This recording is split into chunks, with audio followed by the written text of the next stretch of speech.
Hey everybody, welcome to Myopia Movies. This week we are working on our Disney month, our little Disney-cember month, by talking about Beauty and the Beast. Now, this is a masterpiece, obviously. It spurred the creation of a animated picture category in the Academy Awards. It won several. Was nominated for Best Picture. Has the greatest villain song ever. Anyway, love this movie, and I'm enjoying sharing it with you. We had a good conversation. Thanks for doing all you do. We're approaching the end of the year, of course, but please, if you're listening to the sound of my voice, hopefully that means you like what we do, and share.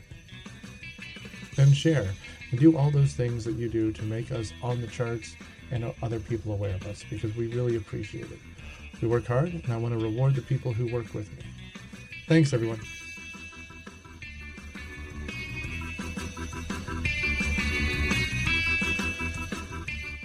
Welcome to Myopia Movies in Disney-cember. This week we are talking about Beast, she wrote. Stockholm Syndrome. That's right. Stockholm Syndrome. Why the fuck does she read the movie? I'm your host, Nick Hoffman, Riffer on Cineprov, along with my Cineprov co-host. I'm Candace. And my good friend, Keiko. And we're going to talk about the animated classic from 1991, Beauty and the Beast. The first Disney movie to ever be nominated for Best Picture. Mm-hmm. And look, you should pull this up if you can, because it's ridiculous. But for the Academy Awards that year, it was nominated for Best Picture, which it lost to 1991's Silence of the Lambs, which very similar movie. Exactly, it's not the same thing. It was nominated for Best Sound, and then, funny enough, it was nominated 3 times for Best Original Song. Beauty and the Beast, Belle, and Be Our Guest were all nominated, and it won for Beauty and the Beast, which is the Angela Lansbury song, which, again, it should have won. It's the most Oscar song, but not my favorite. And it won for Best Score from Alan Menken, because, of course, it did. It's a masterpiece of a score. Alan is a genius, by the way. I love this movie, hands down, but... we're not here to talk about whether I like it or not. We're here to talk about why the fact that he turned human was kind of a letdown at the end. Right. So who wants to give the plot synopsis? And I will happily do it this time if I need to. Yeah, go for it. We rarely make you do it, so. Okay, so the opening, of course, is just kind of a monologue by, you're going to have to help me out here. It's Renee Auberjonois. Mm-hmm. Okay. AKA Odo. AKA Odo. Odo, yes, right. Please stay clear of the promenade. No, right. No gallivanting on the promenade. Who in this is, who is he in this one again? I know he's the narrator, but anyway, it doesn't matter. We will talk about all of this stuff as we go through it. But we get this opening that there was a handsome prince one day who turns away an old crone who has a rose. Turns out the crone is a beautiful enchantress, but because she has been rejected by the handsome prince, he has been cursed. But this is all told through stained glass because it's kind of become a legend of the town. Then we're introduced to our heroine, Belle, who lives in a town where she says everyone sucks, and in return, the town says she's kind of weird. Look at her reading, that bitch. She has a father who is a crazy inventor. And then there's a dude in town named Gaston who's the best until he turns out to be a nightmare in the end. Anyway, one way or another, there's an invention fair. The father goes off to essentially sell his inventions, but they get tangled up with wolves that keep showing up in this movie. He knocks on the door of a castle, finds the beast, and gets trapped. The horse returns without the dad, and Belle goes to find her father and exchanges her father for her to the beast. We're told that the spell will be broken if anyone can love this piece of shit. But turns out Belle might be their final chance as the flower is starting to wilt. Wow, that was a really good synopsis. Good job. Thank you. Perfect. I've been listening to y'all do it for 11 seasons. It's glad that I get to stretch a little. I was just going to be like, this chick loves reading. She gets kidnapped by a dude. She falls in love with him because that's what you do when you're trapped in a dude's house. And the end.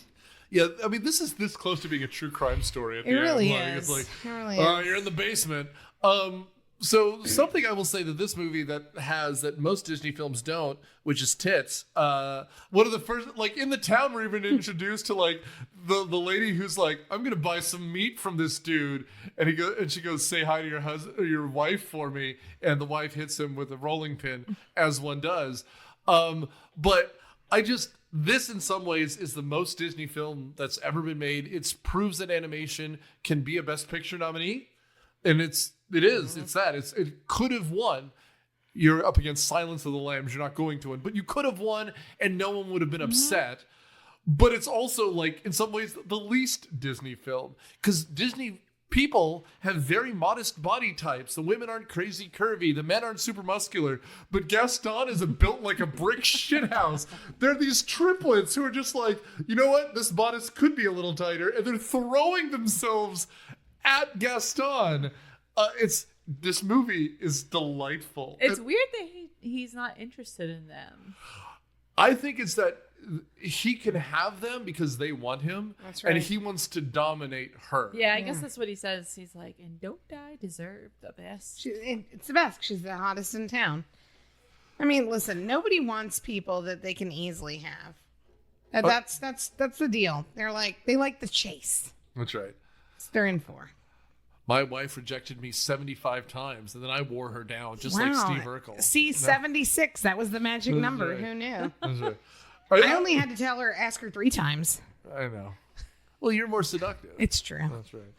I do like the mother at the beginning of this song who's like, I need eggs! And she's like babies are falling out of her arms. But unfortunately, Gaston has eaten 6 dozen eggs that day, apparently, we're told. Yeah, so he's created a supply-demand that has made eggs so expensive because of their scarcity. J.D. Vance's children. They both consume.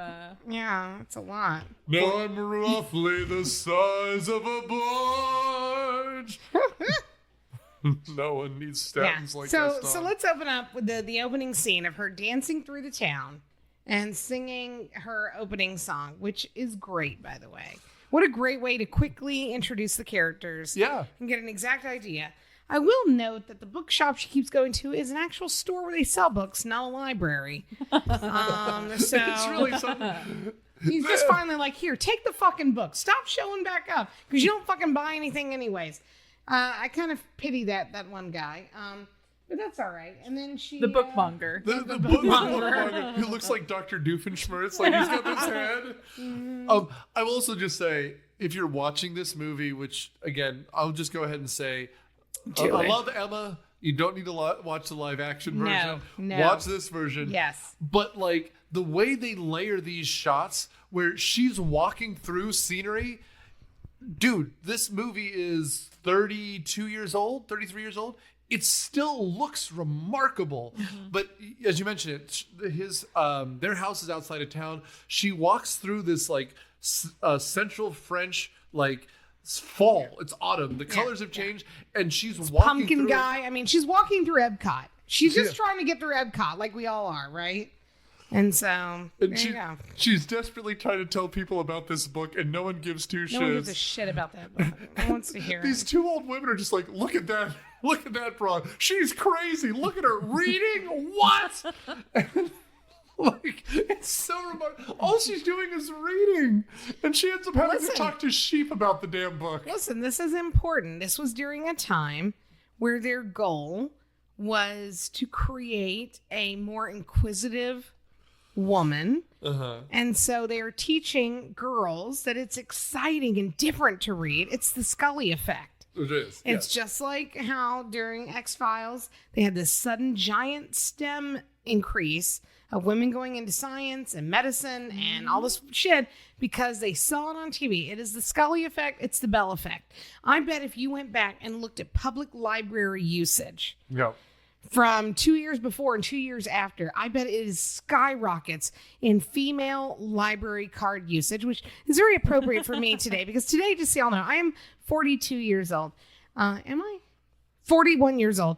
And today I got my first library card. And I'm not saying I did watch the movie this morning. I watched the movie this morning and I ended up at a public library today. So it works. You did it, Disney. You got me again. You got me. I am honestly very proud of you. Thank you. I'm really excited to go home and download Libby, and I'm gonna read some Fae porn or something.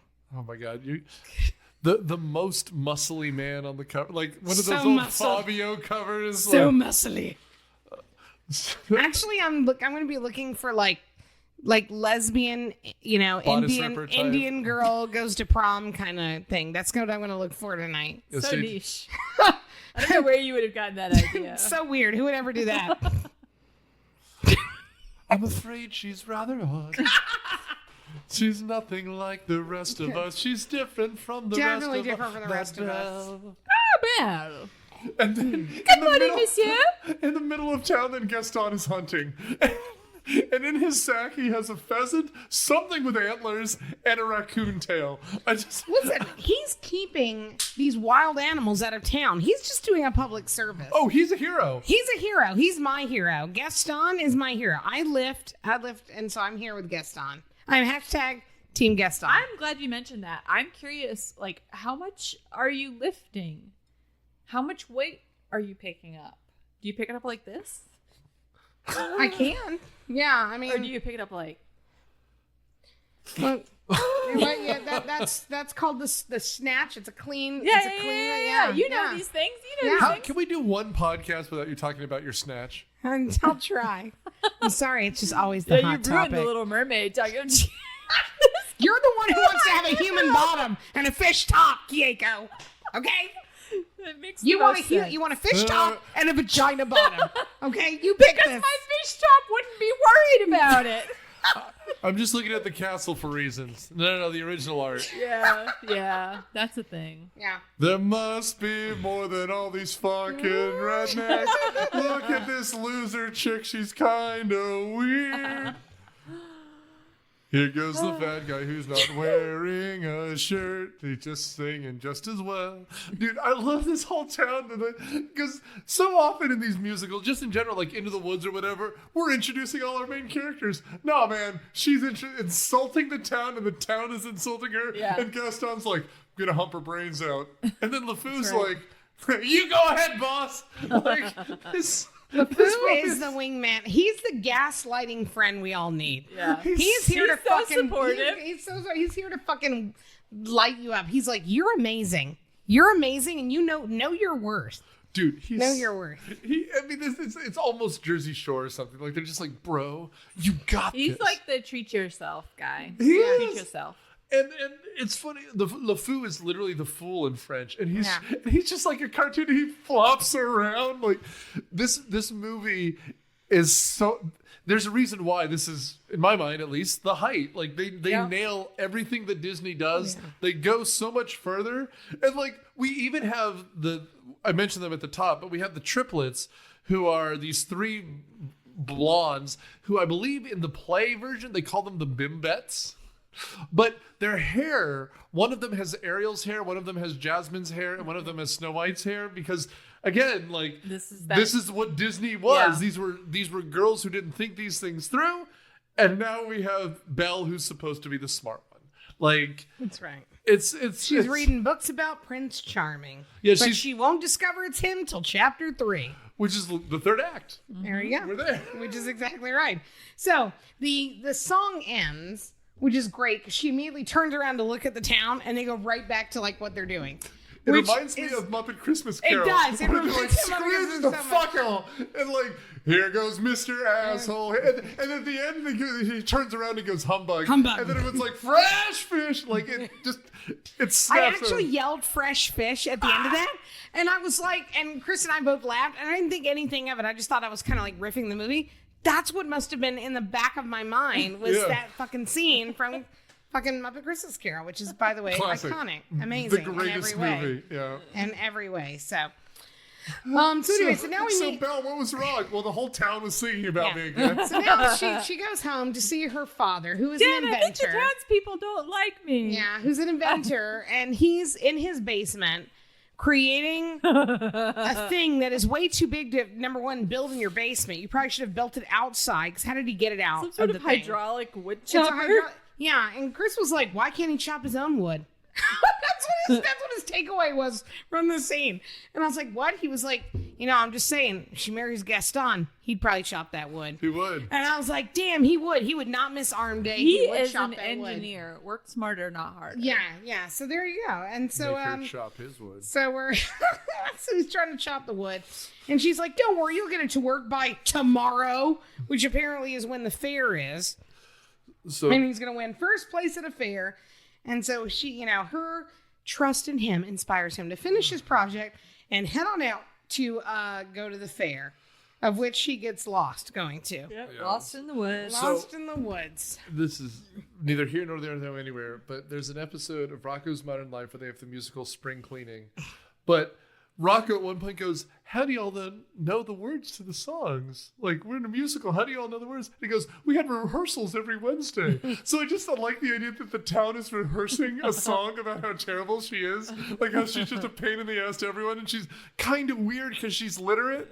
And, like, the idea that, like, she walks in like, oh, the town was singing about me again. He goes, of course, they have rehearsal every Wednesday at Gaston's pub. I missed it last week. Like, because I was inventing. It's true. Meanwhile, he's now shown up in like, actually, you were talking earlier about how your husband recognized the butler from the last movie as Ichabod Crane. Yes. These are the woods from Legend of Sleepy Hollow. Is. You're like, It really Yeah. is. like down to the like craggly trees, like, and this is Michael Eisner saying we need to allude to something, and it's scary. Like the way they do it is good. The Clydesdale they have, who is massive, is as expressive as Ichabod's Haynes. That is Philippe. Yep. And P.S. Every horse in every Disney movie is the best actor. Just know that no matter what movie you've seen of Disney's, if there is a horse in it, he's the best. Everybody else is second fiddle to him. And horses are Same one for of Game the of few. Thrones. Yeah, and horses are one of the few characters that in Disney films they will let break the fourth wall. That they will. Yes. They like. Philippe was like looking at that scary thing and then looking at the easier path, and then he almost kind of glances at the audience like. Yeah. And then he looks up at Maurice, and I'm like, I love that the horses in all the films, Milan, all of them. Yeah. They are Very good always observation. they are the most observant. They are the observer. They are us. Are you getting this? Right? They're like, are you fucking kidding me? Like, I love the horses in every Disney film. And I'm not even a horse Horses girl. are better than people. It's That's true. right. When it comes to Disney World, it's true. So there you go. Well, and I will Continue. say too, we don't really talk about it in this content. Like Ariel has her animal friends, Yes. right? Belle doesn't because there's a goddamn like cookie, like a cup that talks to her. But like the horse is just kind of like, this shit's too crazy for me. Like he just like, Philippe is her animal friend because he stays with her when she's at the castle. dude, and he's kind of the best for it because He is. like when we fight the He's the best. wolves like 8 times in this, Yeah. Right? like he keeps showing back up. I know. He's like Shadowfax. He is. I mean, the only thing could be better is if he were Shadowfax. The greatest horse in the The realm. king of all horses. Philippe. The horse king. Shadowfax. Anyway, I mean, we are like at 10 minutes in and we're already at the fucking castle, right? Oh, Because shit. Which is good. because Pops shows up and he like Philippe is running home. He's terrified of the wolves. The wolves chase the dad. He discovers a castle which looks abandoned because apparently this is where the timeline doesn't make sense to me, just in general. But we don't know how many years has passed since the curse. So but apparently the we vassal, are going to talk about this, Yeah. and I did figure it out. So during the song, Be Our Guest, it's 10 years we've been rusting, needing so much more than dusting. So if that is the case, and he is about to turn 21, that means the Enchantress like cast that spell when he was 11 years old. Yeah. 11. How are you casting judgment on an 11-year-old like that? That's a whole 11-year-olds are nother. assholes. 11-year-olds are assholes. And I got to tell you, even if he was an asshole, he shouldn't let strangers in his castle. Okay, 11-year-olds aren't allowed to answer the door. You're not allowed to let anybody in. Everybody knows that when you're 11. And so I think it's totally inappropriate. And so, but yeah, 10 years they've been rusting, needing so much more dusting. So it's been 10 years. He's about to turn 21. Even though you would think the flowers fall 1 year per birthday, but that's not the case. They exponentially fall faster closer to the 21st birthday because we sat there and broke down the film. But anyways, back to the horses. You're right, Keiko. Good. Great. Keiko's like, who the fuck did you put me on this thing with? I had the same thought though, because it's not even that it's a decade, because that's fine. But like, how does everyone in town forget, hey, we're subject to that asshole up on the hill, and no one remembers him? Yeah. You know, like they were like, "Oh, I'm glad that guy that we all hated is God, gone." remember how he taxed us or whatever? Like, I'm seeing. But you wouldn't know if his parents were dead, and he's a 10-year-old living at a house, an 11-year-old living there, and his Just servants like what I did to care my of him. Sims. Oh my God! You can kill the parent, Yeah. and get a buffet table. Yeah. Like we're talking like original Sim stuff. But You Okay. can get a buffet table. Tell me about this. And kill the parents, Yeah. and you can keep a kid Sim alive for a really long time as long as you make sure they go to school. Because if you don't make them go to school, then CPS comes and takes them away. But like, if you make sure they go to school every day, they can feed themselves with a buffet table. So is that like game over if CPS shows up? They take the kid, and then you just have an empty house. But I had ghosts in this case because I had to kill the parents to get this set up. So I still had to ghosts to play with. Be our guest. So the kid's just going crazy. Yeah, the kid He's just holding a plate going, be our guest. Yeah, the Be kid our just ghost. Be our ghost. He had free reign. But it was a thing in like the early Sims where kids weren't allowed to cook. Sure, So- right. but- Because the so fire. you had to find a way to feed them without like The buffet. It's without very cooking. clever. Buffet table. You know what's funny? I was watching lazy game reviews. Sims 5 was just canceled. Sims 4 will be the last Sims game. Oh wow, I didn't know that. Yeah. I mean, I haven't played. That like, happened yesterday. I got really. That's really relevant and recent. It's Carl Jung. It's Jungian. Like, it's in the collective You know what? unconscious. Like, I quit The playing. universe said there will be no more Sims, and then it hit your brain. I don't know which Sims was the one I stopped on, but I stopped because my computer couldn't handle it. My computer was like, it couldn't even function with the Sims installed. See, like wife Candace, loved the. I'm sorry. Sorry. She looked up like a I was a like, prayer it's doll. me. Yes. Hello? No. Hello? My wife. loved Buffet table? What? What are we doing? My wife Candace liked the first one and then the third one, and so I got her the fourth one and just never played it. And it just like you said, like it's a game gone by. But I get it. Yeah, because we have real mortgages and houses to decorate. Contract. Nowadays, Contracts. I'll plug a game then. I've been playing a game called Parkitect, which is the new version of Roller Coaster Tycoon. And there's a new one with the same company literally bought out the old source code and updated it, and it's nice and polished, and I got it for $10. What's it called? Parkitect. Parkitect. Parkitect. And then there was a game called Theme Hospital, which I loved, which was the same thing, but you ran a hospital, and but it was all Monty Python diseases. Like you have a game called Bloaty Head, where a guy came in, his head was big, and you'd pop it and reinflate Do you guys it. remember when Pandemic Online was a thing? Oh, of course. Because I get Facebook memories of when I like defeated Pandemic, and it's like you'd wiped out the world with a virus. Well, blah, I got blah, really blah, blah. awkward in 2020. Yeah. I was like, wow, this did not age well. Did you ever play it? I have played the tabletop. Yeah, no, Pandemic. this was like an I didn't- online No, version. but there was an online one called like Epidemic. Yes. And it was a different one, and it was massively popular. But then they eventually came out with a tabletop, and I've played that one. yeah, it was Pandemic. I want to say two for some reason. Okay. Pandemic 2 is what That I was the played. one I remember too. Yeah. God help me. And it was so funny to take out the world with big virus. There's something whenever I teach the Cold War called Nuke Map, and they talk, and you can talk about nuclear weapons, and you can say drop one of various sizes on the city, and then things just got intense recently, and now I feel much worse about introducing people to that. Yeah, I think the actual Pandemic 2 tabletop game is the Bioterrorist edition. Yes.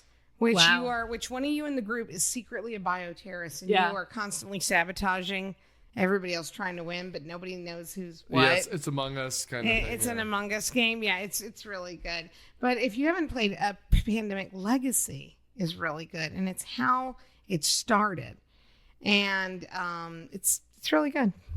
Yeah, It's very, very new. She and her husband are the tabletop. Yeah, people. yeah, We do a gamer. lot- gamer we do people. a lot of tabletop gaming. I really liked in Roller Coaster Tycoon where whenever you had to make a contract, make an agreement with somebody. Oh shit! Did you have to sign it like Ursula? It was like a shaded room with shadows from blinds, and you had two hands and a stack of pancakes because you gave them a pancake breakfast, and you had to like rapidly click the mouse to get the two hands to shake, like to reach each other and shake before the pancake stack wore down.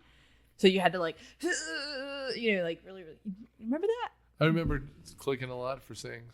Yeah. I've never played any of these online Roller games. Coaster Tycoon. Well, But no, it wasn't. But I want to know why the pancakes are there. Well, it's because you sort of sponsored the breakfast. Like you meet them over pancakes. Breakfast. And when the pancakes run out, your opportunity for the deal runs out. That's interesting. Anyway. Yeah. No. Frolicon has a pancake breakfast at the end of the convention. Yeah. Just so you know, just random facts. There's no contracts made there, Always though. sweet and always kind.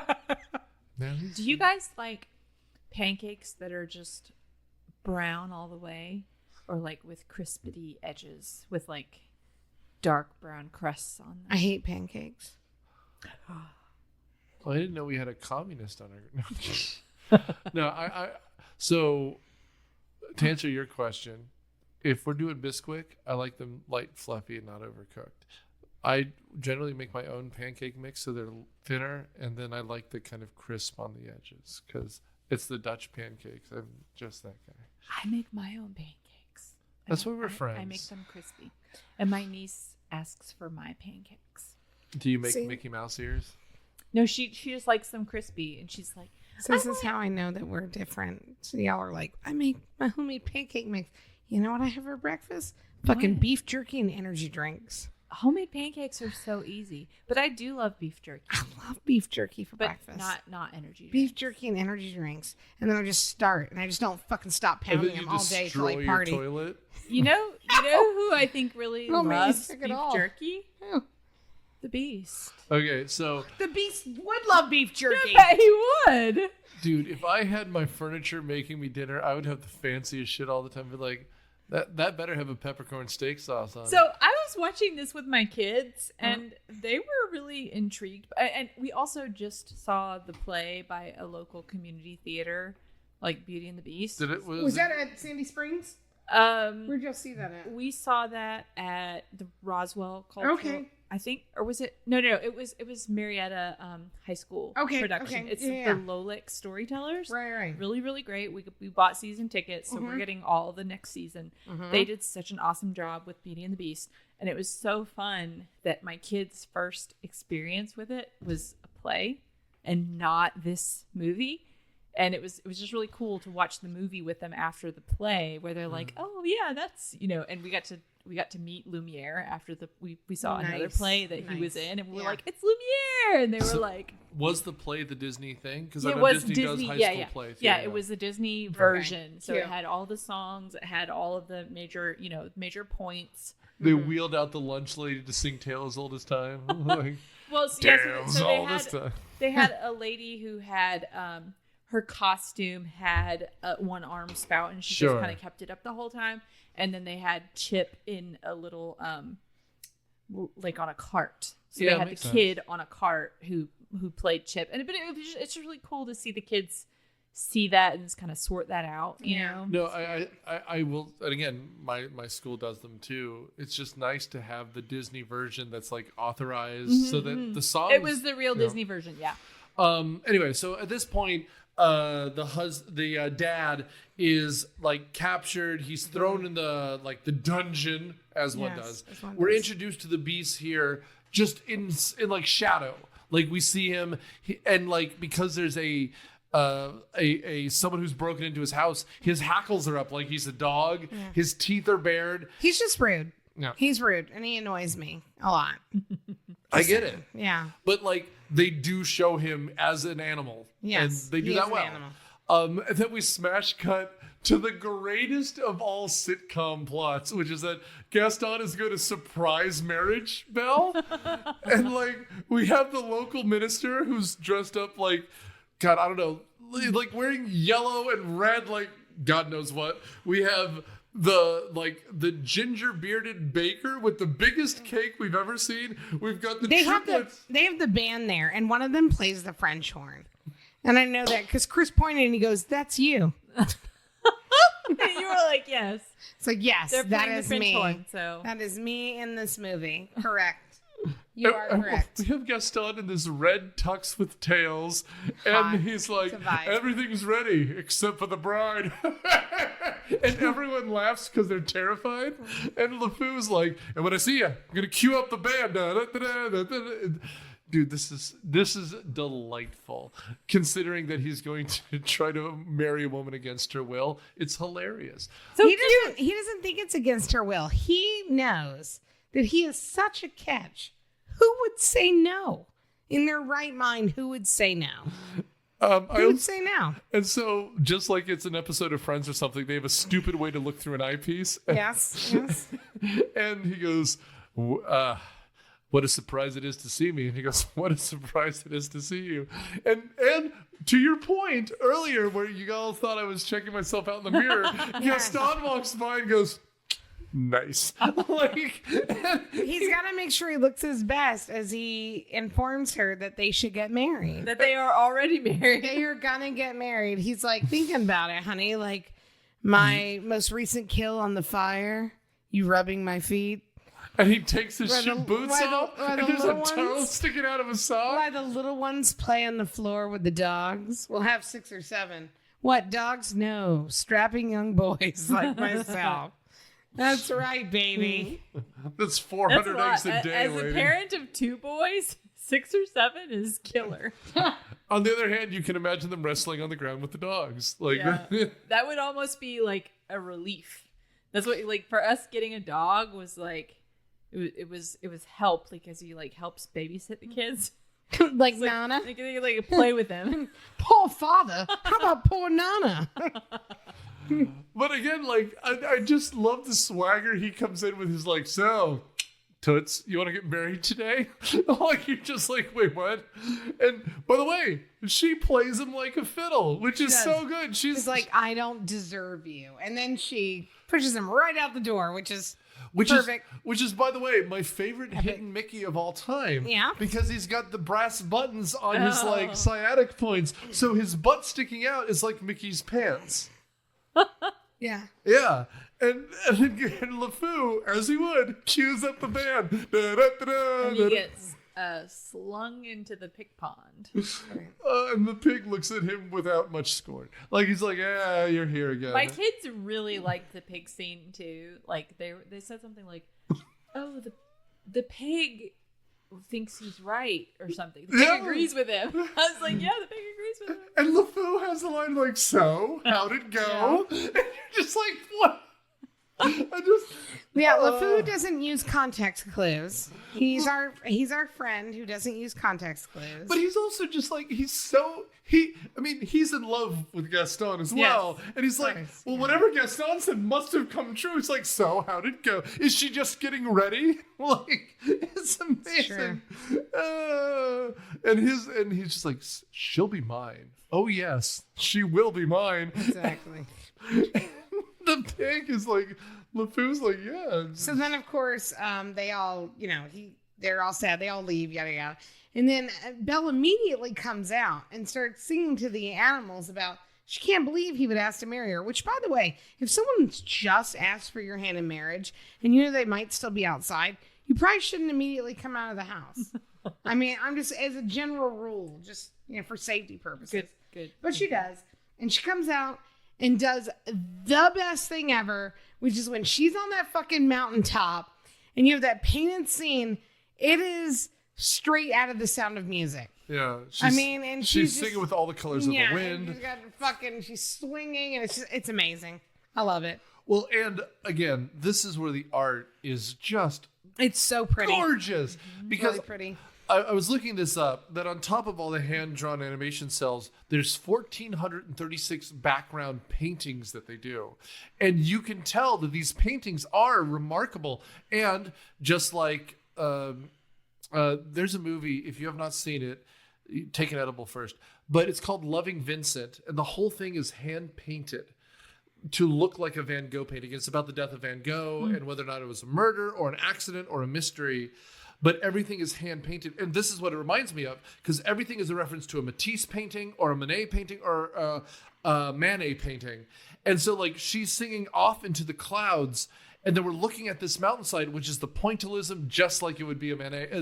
It is just incredible. And she's singing about how she hates Gaston, and there's more than all these rednecks out here in the south of France. And oh my God, is that my dad's horse? She wants much more than this provincial life. That's just all there is to it. Much more than this provincial life. And then, oh God, is that my dad's car? Like, It is. It's Philippe, and he's returned with your lazy ass fucking wood chopping machine. And she's like, oh my gosh, Philippe, where's Dad? Take me to him. Unhooks the machine, jumps on the horse, and heads out into the woods to find her father. And this big ass Clydesdale is just like, I'll take you back, but I'm not staying. Because the second she grabs, like, she finds, I think, her dad's hat, right? Like evidence. Well, I thought it was a scarf, but I don't remember in the movie. It's a hat. It is. Whatever. She finds proof of life. Yeah. Right. It's the hat inside of the gate there. And Philippe's like, fuck this shit. And like, he's like, I'm not going to cross this. And at this point, Chip is like, dude, there's a girl inside the castle. And then all of a sudden, the sexy feather duster's like, Zoot allure, there's a lady here. And Chip's like, told you, Mom, which is great. And then we haven't really mentioned them yet, but we have our two foils, which is Cogsworth and Lumiere, who are kind of the best.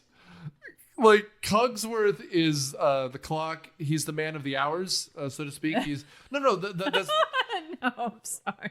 He's a clock. well. So there's usually a guy in a castle who keeps the time, who makes sure that wherever the person's supposed to be, they are, and so he's the one with the pocket watch. So He runs the household. he's He the one runs who becomes the household. clock, the man of the hour, and then we have Lumiere, who's. I mean, he's a horn dog, so they give him the fire. Like, he's the gentleman's gentleman. He's what we call in the States a butler. But like, he's also just like horny. He's just trying to knock up the feather duster. He's like, oh my, look at that swagger, you feathery whore. Like, it's just amazing. Yeah, can I just say how much I love the voice acting Yeah. for Cogsworth?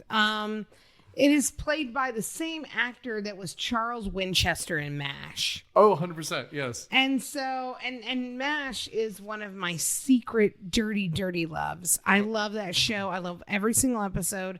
I know every single episode. And Charles Winchester is actually, even though I acknowledge that personality-wise, I'm Hawkeye. Of course. But Charles Winchester is my second favorite character. And there's nothing more upsetting than at the end when he's like, the musicians die and all this stuff. And so when I heard him, even as a kid, I knew who it was. And I immediately thought he was more important than all the other characters because of it.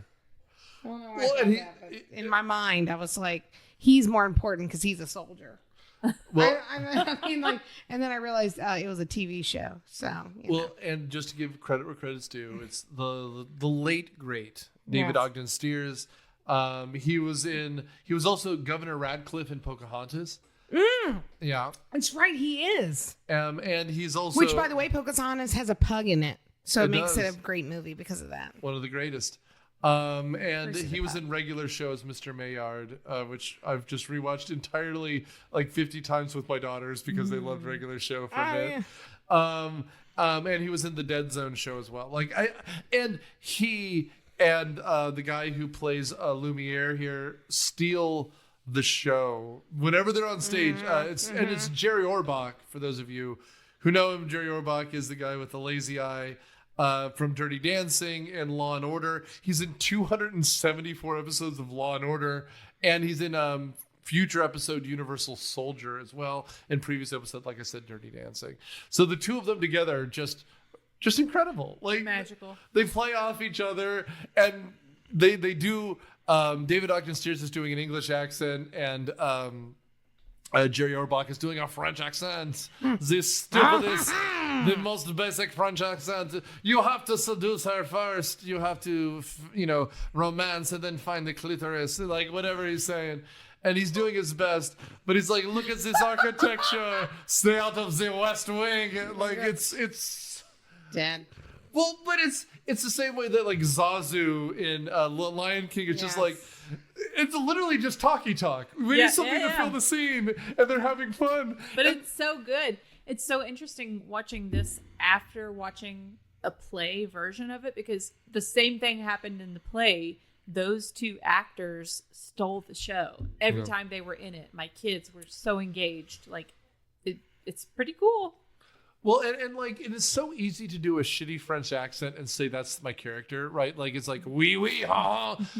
But he doesn't. He just leans into the fact that he's a Lothario, so he has to be a little French. Yeah. And he goes, so you're going to have to seduce her. Then, and even Angela Lansbury, who's not doing an accent, it's just Angela Lansbury going, give up the fucking anger. Stop being so angry. Like, and they're all doing it in their various voices. And it's so good. And so Belle shows up. She convinces the Beast with the fact that she's, I guess, 17, to say, release my dad. I'll stay in his place, because at this point it seems like the dad is dying of Pneumonia cold. or something. I was gonna say, if only he had a handkerchief to cough blood into, like Consumption, the Red Death. my favorite, like whatever era this is. You just give someone a napkin, they go, oh, and there's blood in the handkerchief. That's what it is. Just hand me my strawberry handkerchief. That's right. Jesus. Because all of a sudden it's become winter. We went from fall to a bitter snowstorm. That's Mary Poppins. Get it together. Dick Van Dyke shows up like, crikey, I'm a chimney sweep. Fucking Saving Mr. Banks shit. That Saving Mr. Banks is terrible. Did you like it? I love Saving Mr. Banks. Oh, okay. How about Mary Poppins 2? I've never seen that. Lin-Manuel Miranda's in that one too. Then fuck him. Fuck him and fuck that movie. He plays the Dick Van Dyke role. He's a fucking chimney God, sweep that's dancing awful. like a dipshit. That's awful. It's the only way it could be worse. Anyway, so I'm gonna fucking flip this table. Not for real.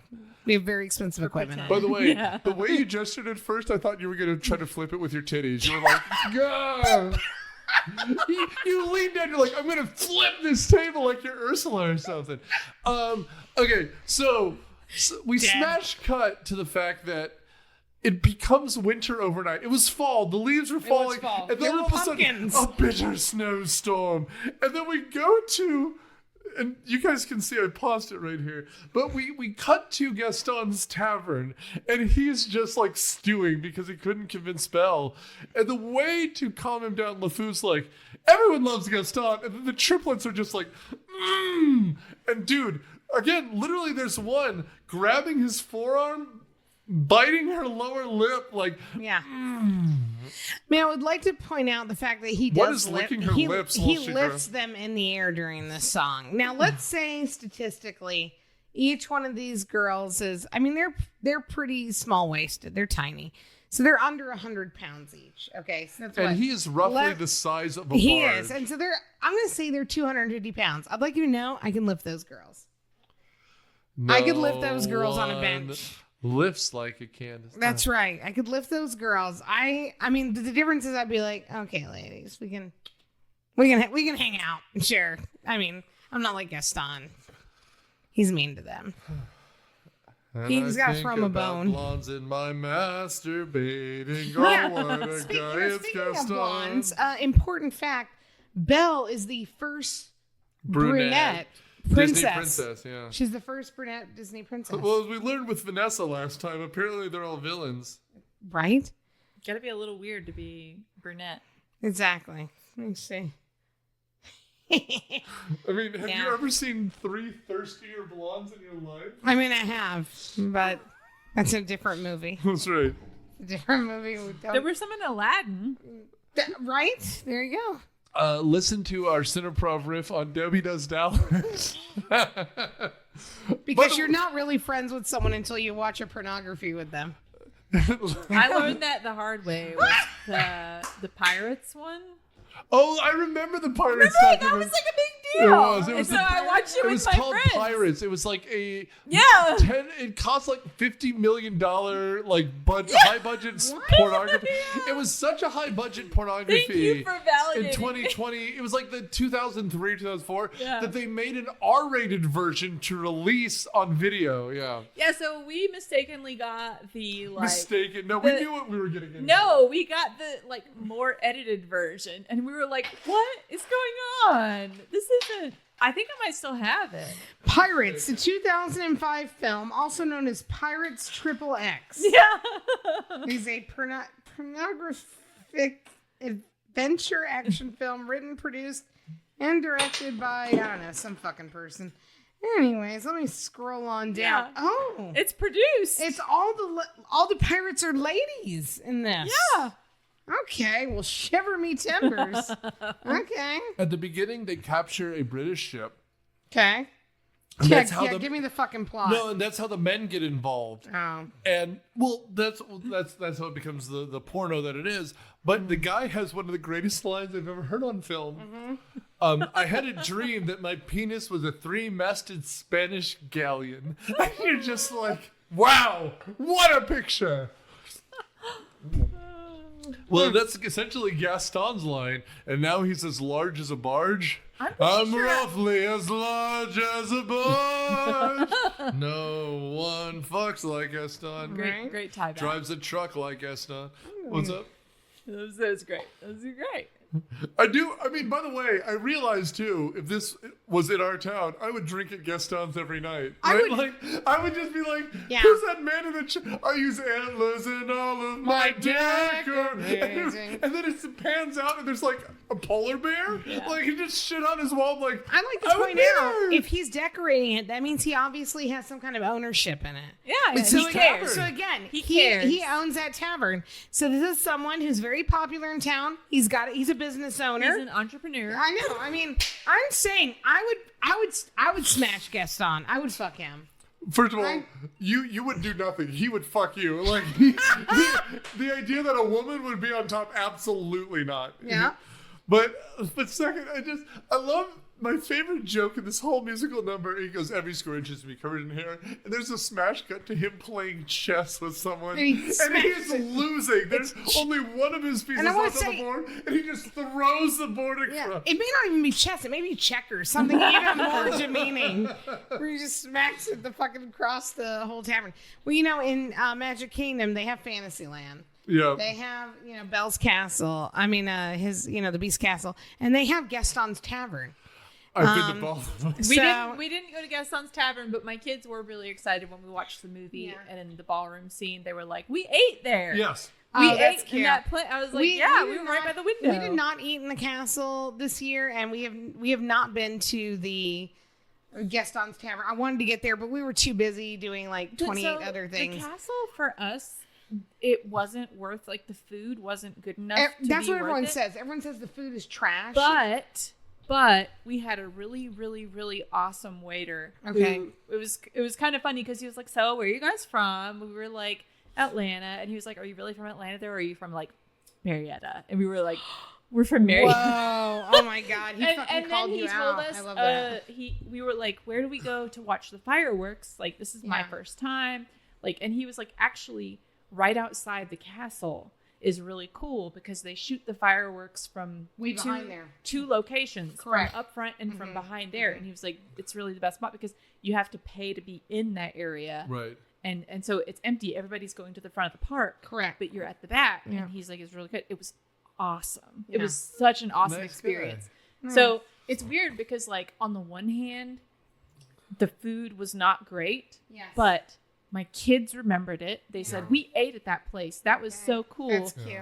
And then we had the really awesome firework experience because we did it. Yeah. So Yeah, so we had That's this nice. almost the same because Wine Wife is planner, and so we had a brunch. That's because there. she is a princess. Oh, she's the She's best. a She's a Disney Disney princess. She's the best. No. Done. You'll get no argument from me. Done. But we were in the back of the flower room where you could see the rows. Yeah. And so Naomi remembers that 100% Yeah. because again, you just in the corner you see it like spinning and twinkly, and that's the Disney magic part. It's yeah, it's- but we were in the front room, like in the actual ballroom. The but thing we that were- looks like the yeah, like Yeah. that scene, and we They were had the ballroom, the West Wing, and then like one other generic room. at the back, like by these huge panel windows that had like a LED winter scene playing. Yes. And so my kids were like, we were back in the back, right by the window. I was like, yeah, we were, so like, was it worth it? Yes. Yeah. I The think answer so. is yes. If you have kids and they remember it, yes. The Yeah. answer is Yeah. Totally.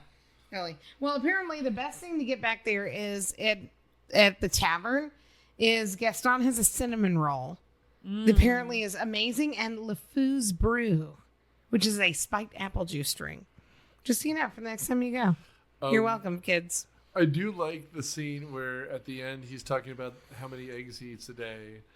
And the triplets are there in the corner, and like the one in the red is like twerking the whole time. Like they're showing her. I didn't notice that. They're showing her butt bouncing around. What was, as they what was all- twerking in the early 90s? What did... A seizure. Yeah, I don't know what that... And then he's just eating fucking eggs. And now I eat 5 dozen eggs because I'm roughly as large size of a barge. Size of a barge. Sorry. And dude, and again, I love it because so often these Disney characters are on model all the time, and he is just fucking belting. They unhinge his jaw like he's a goddamn like bullfrog. I don't even know. They how had to- a lot of fun with him, it seems like. And again, the triplets, the bimbats, whatever you're gonna call them, are like so enamored by him. They have like wolf eyes, like it's like a Chuck Jones cartoon. And then the whole crowd is like, "Let's just drink." Who's knows? And then he whips out a gun in the middle of his bar. It sure man. does. It sure does. So related but unrelated, I have seen Hugh Jackman live do the Gaston bit because he was Gaston Why in am I the. so hard right now? I know, right? Trust me, aren't we all, right? When they did, of course, he toured with them for Beauty and the Beast. It was the very first singing role he'd ever done was with their company. And when he came to Atlanta and did the Greatest Showman tour, which, by the way, literally was the greatest show I've ever seen in my I still fucking haven't life. seen the movie. So this was not based on the movie, even though it has the same name. It was literally a 2-hour expression of his life. Oh. And it was about him growing up and wanting to sing and dance, and his father told him not to do that because that's what girls do, and he was really abusive towards him because of it, and how he had to, do sports and do other things because of that, and how he was secretly learning how to tap dance. And also, I mean, it was really emotional. Like he cried when he was telling the story. It was so good. And then he talked about how the day he finally got on Broadway, which was when he played Gaston, and how his father finally came, and his father wept in the front row and told him, "I'm so sorry. I told you all those years not to do it because you're so talented." And it was beautiful. And he did his entire cast came out that had also sung The Greatest Showman. And they did there's a very cool cup scene technique thing, the dance that they do when you see it on Broadway. Mm-hmm. And they did the whole thing, and it was amazing. And he was so big and so buff, and he was singing it so loud. It was truly Gaston, and it was one of the coolest things I've ever seen in my life. I mean, by the end of those Wolverine movies, he is roughly the size of a barge. He is roughly the size of a barge, and if you saw his Greatest Showman tour, you know what I'm talking about. It's everything. He dances, he sings, he comes out with a gay and lesbian choir and sings songs, and then he brings out an Aboriginal chief and talks about the importance of giving land back in Australia. I mean, it is literally the most mind-blowing fucking 2.5 hours of my life that I ever saw. I will say, in real life, I feel like cool. Hugh Jackman might be the best person in Hollywood. He really is. He's a really amazing person. He seems just like a good dude. He's very genuine. I don't know. I like him in the Keanu things he Reeves. does, and I cried the two of them entire could be together. time of I watched Logan. Logan wrecked. I mean, listen, me. that's why he's the Nexus He being. is. He's the Nexus being for a reason. It's so funny because like there's a million of those movies, and they're like, who can we bring back? Patrick Stewart and Hugh Jackman, right? Like, Done. oh God, help Fucking me. done. All right. Anyway, so at this Back point, to the bar.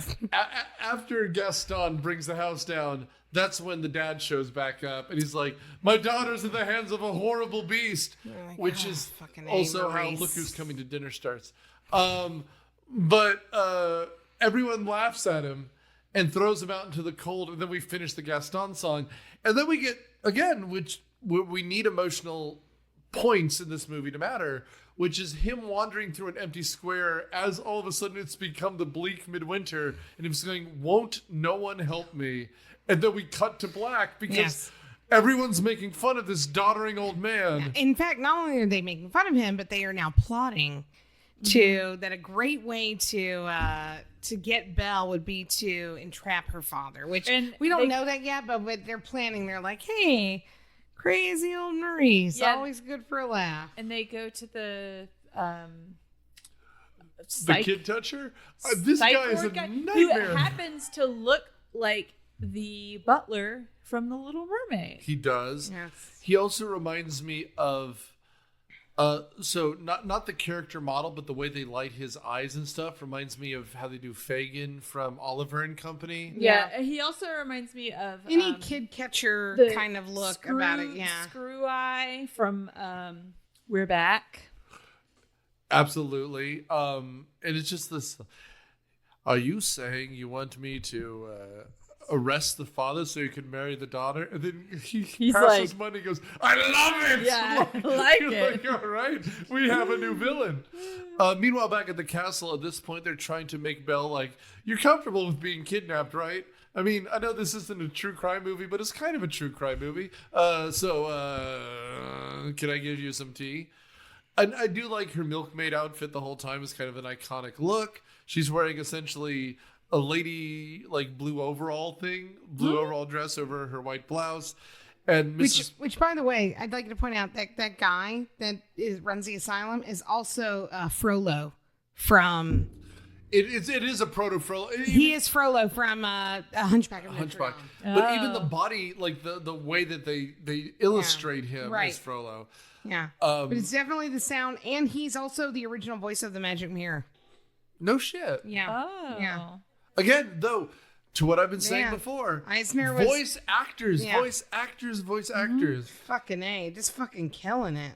And I was not prepared. Esmeralda is like my favorite Disney princess. Like she hot as shit, but also It's because she's a social justice warrior. You're here for the power. big. No, I'm getting what was Big titties. No, I was just gonna say it's the one where you invert the script completely, where she's the one protecting the guy who's the minimal. Like he's the one who's being abused, and she's the one who stands up for it. Yes. But she herself, maybe it's just the modern climate, but she's the gypsy. She's the Yeah, immigrant. Like yeah. she's the one who's the most ostracized of all, and she's willing to She's risk herself to protect him. outspoken.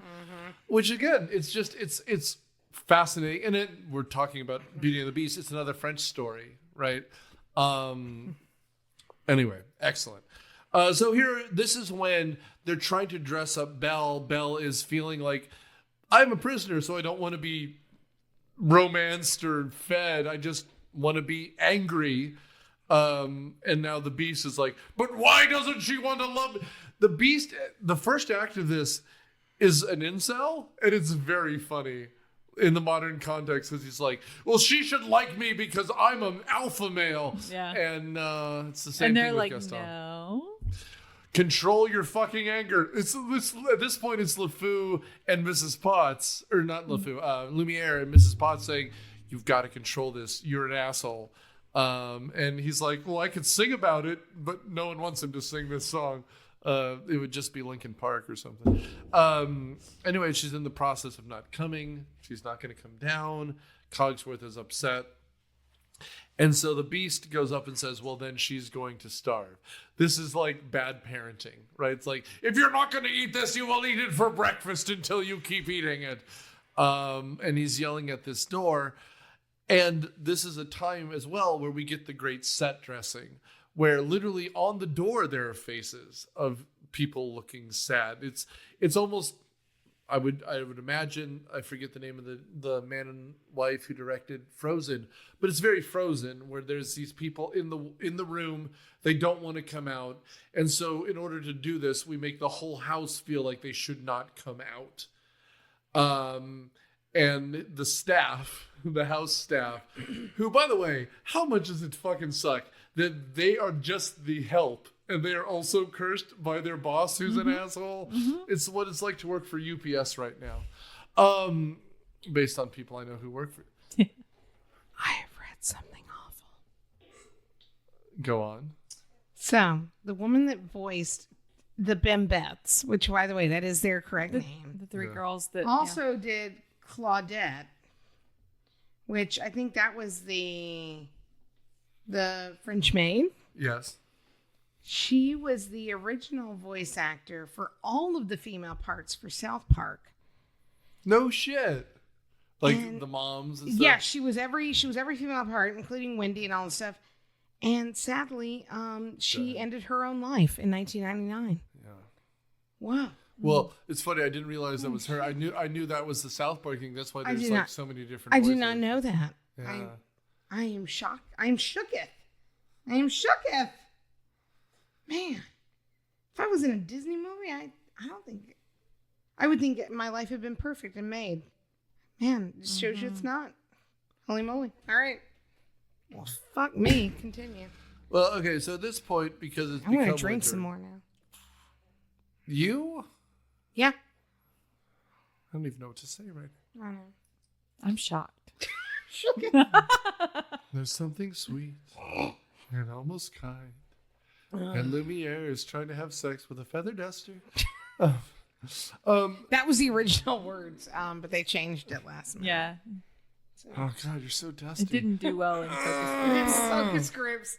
Focus groups didn't like the thought Well, of a dusty vagina. Several very specific people in the focus group, including that one guy at the end who's just plucking her feathers one by one. Right? And he's like, have a drink. But this point, Belle realizes she is actually kind of hungry. It's like having an argument with a 17-year-old, which, I mean, nailed it.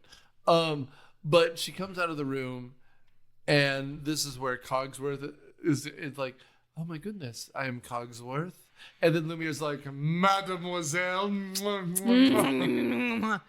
I love that Disney in these years really, really silly, overplayed ethnicities. And I know that is not okay now. But like, perfect example, Lady and the Tramp.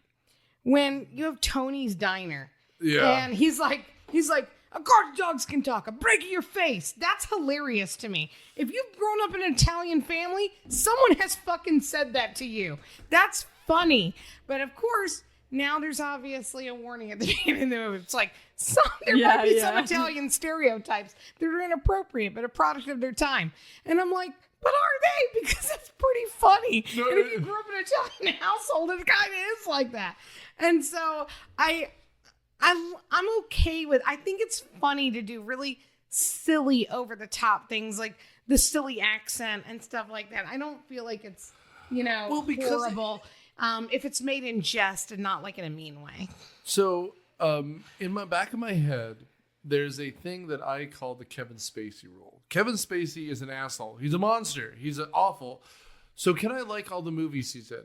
If he fucking dies in the end, that's fine. You can like those movies. Okay. So is it okay to do a French accent in a terrible, over-the-top way? Well, here's the thing. In the end, Lumiere is kind of the hero. So is it bad that you do the accent?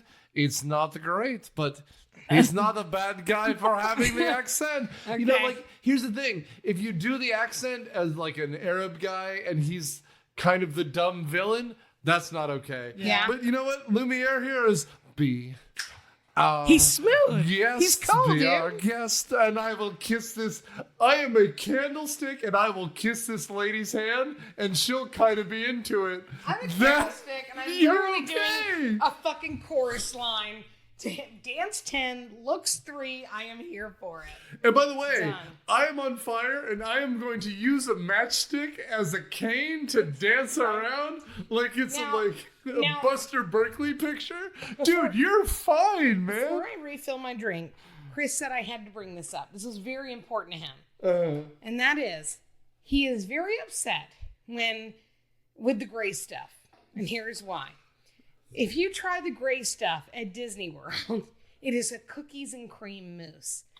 In the movie, it is distinctly an appetizer course. It's savory. And My it's wife savory. said the same It's thing. savory. He was like, it's fucking savory. And I was like, who gives a shit? It's a kid's movie. He's like, it matters. You don't serve cookies and cream mousse. He's like, you know what is gray? And a gray appetizer course? Mushroom bisque. I was going to say, Or Why a is it- pate. A Could be some He's kind of like, pate. why is it not these things? He was like, we are teaching kids wrong by giving them the gray stuff, and it'd be cookies and cream. And My I was kids like, didn't remember the gray stuff, so I don't know if it matters. Candace, You can tell them that. my wife asked for the rest of the hurricane. I bet she did. She fucking wants it. Well, then I'm gonna make something else. That's why I was stopping. Thank you. My wife pointed the same thing out. I was like, it's a duck salad. It's a mushroom thing, right? It's a mushroom paste. Yeah. Obviously. Yeah, but it's just so funny. Tries the great stuff. It's delicious. And by the way, this song, Be Our Guest, is not only phenomenal, but he's singing in the French accent, and they're having the time of their life. And even at the end, my favorite part is that at the end, Cogsworth is kind of like, it's kind of catchy. And in the last little bit, he loses his little Nothing clock is better mind. than the course by course, which is it's a chorus line. It's like Yeah. course by course. Enough, I'm done! Well, and like this whole thing references other things. Like at the end, there's this. At the end, there's this. When they're gonna kill the beast, they even do like a Les Mis thing. Right. But I do love the fact that they're going through like from now on. There's no better song about food, right? Yeah. They nail it. Except for the food pyramid song. That's true. But I don't know the food pyramid song. It's a Clone High Marilyn Manson. Yes. Okay, It's Clone the High, food pyramid, and it's approved by the USDA. yeah, and he goes like, and you've got to eat. And he goes like, and he's doing the whole thing, and he goes, and don't eat too much sugar, or else you'll die. My body is a pyramid that's made of healthy food. By the way, I didn't know you liked Clone High. You're that much cooler in my head. My God. But like at the end, the whole thing about like the Be Our Guest thing, which is remarkable. They do a good thing. They describe food well, and I will say, Except for Miyazaki. pate. Well, sure, Except for the gray stuff. Yeah. Even though it's delicious. but like Miyazaki and Savory appetizer. I think the best food movie ever made is Ratatouille. That scene where at the end the reviewer bites the food and becomes a kid again. That's cute. It breaks my heart every time. Like you know those Yeah. things. Anime has done that for a while, though. Anime has focused on food. Like you said. Well, that's why I said Miyazaki. Yeah, you said Miyazaki. That's they did because it. other countries have a healthy relationship with food, Yeah, unlike like, us. I Well, that's why they love. made it a French fucking movie because Yeah. the French do respect food in a way we don't. And there is something about that this as a French film, just like look, you have to understand what is hospitality. You are be a guest, be a guest, put a. And I want to sing the song faster. This song, as a musician, it's so slow. They do it on purpose. And they go from 4/4 to 6/8 to 4/4, and it's just they lean into it. It's this song is, I will say, the best written song. But Tale as Old as Time is the best animated and performed song. Gaston is still my favorite. No one I can't do it again. We talked about it for 15 fucking minutes. But Be Our Guest is excellent. It's so good. And It's also Fantasia. It's also Alice in Wonderland. This is the one where it references everything gets bigger and bigger and over the top. And Mrs. Potts is in it. Everyone does it all together. This is the ensemble piece. But she goes up to the West Wing after this. This is where... Bad girl. This, one rule. Don't go rule. into the West Wing. And this is why you don't fall in love with teenagers. Because teenagers... You have one rule with a teenager, they're going to break it. And that's what she does. I mean, all they had to do was be like, that's his bedroom. She wouldn't have gone in there. She'd been like, ugh. This is fuck dungeon. Right? Well, no. If you said fuck dungeon, I'd go in there. I'd be like, I want to see what's in there. If you're like, this is bedroom, you're like, But it's also like, this is clearly where he lived before he became the Beast, because everything is destroyed, right? Yeah, because he's mad. He's mad. so mad. But that's why she's going to fix him. We love a man we can fix. It's what we do. We can't help ourselves. Guys, you got to put in the work. I don't know what to tell you. I will also say this is where she discovers the flower. Mm-hmm. The establishing shot of that. I've seen the way they've done this animation. It's remarkable. Because literally, so I'm not going to explain it here because no one gives a shit except for me. But it's cool how they do it without computers. Like, it looks remarkable because everything is animated by hand. And there's something here which is where he is the most fragile. He doesn't explain it. No one explains it. But he realizes that this is his lifeline. She doesn't understand it. But he acts violently because it literally means his end. But she doesn't know that. He doesn't explain it. And it's the kind of mutual misunderstanding which movies are based on. But not just him. This is our first sign of his humanity as a monster. It's not just him, it's the whole castle, it's everybody that's depending on him. And I think that's the first glimpse that we see of that, where the rose is everybody in the castle.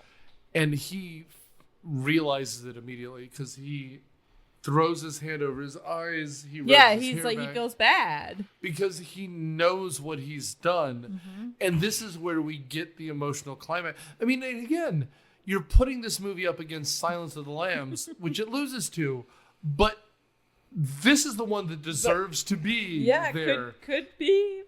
Because again, like, so my friend at one point, Professor now, Kyle Kaufman, Professor of Robotics at, it says Cyberdyne Systems here, but he said, look, good sci-fi or fantasy explains how the moralities of humanity can be pushed to the limits, and how Star Trek, for example, could show how morality could exist in a galaxy far, far away. That's what this is. Like, how do you deal with what it means to be a human?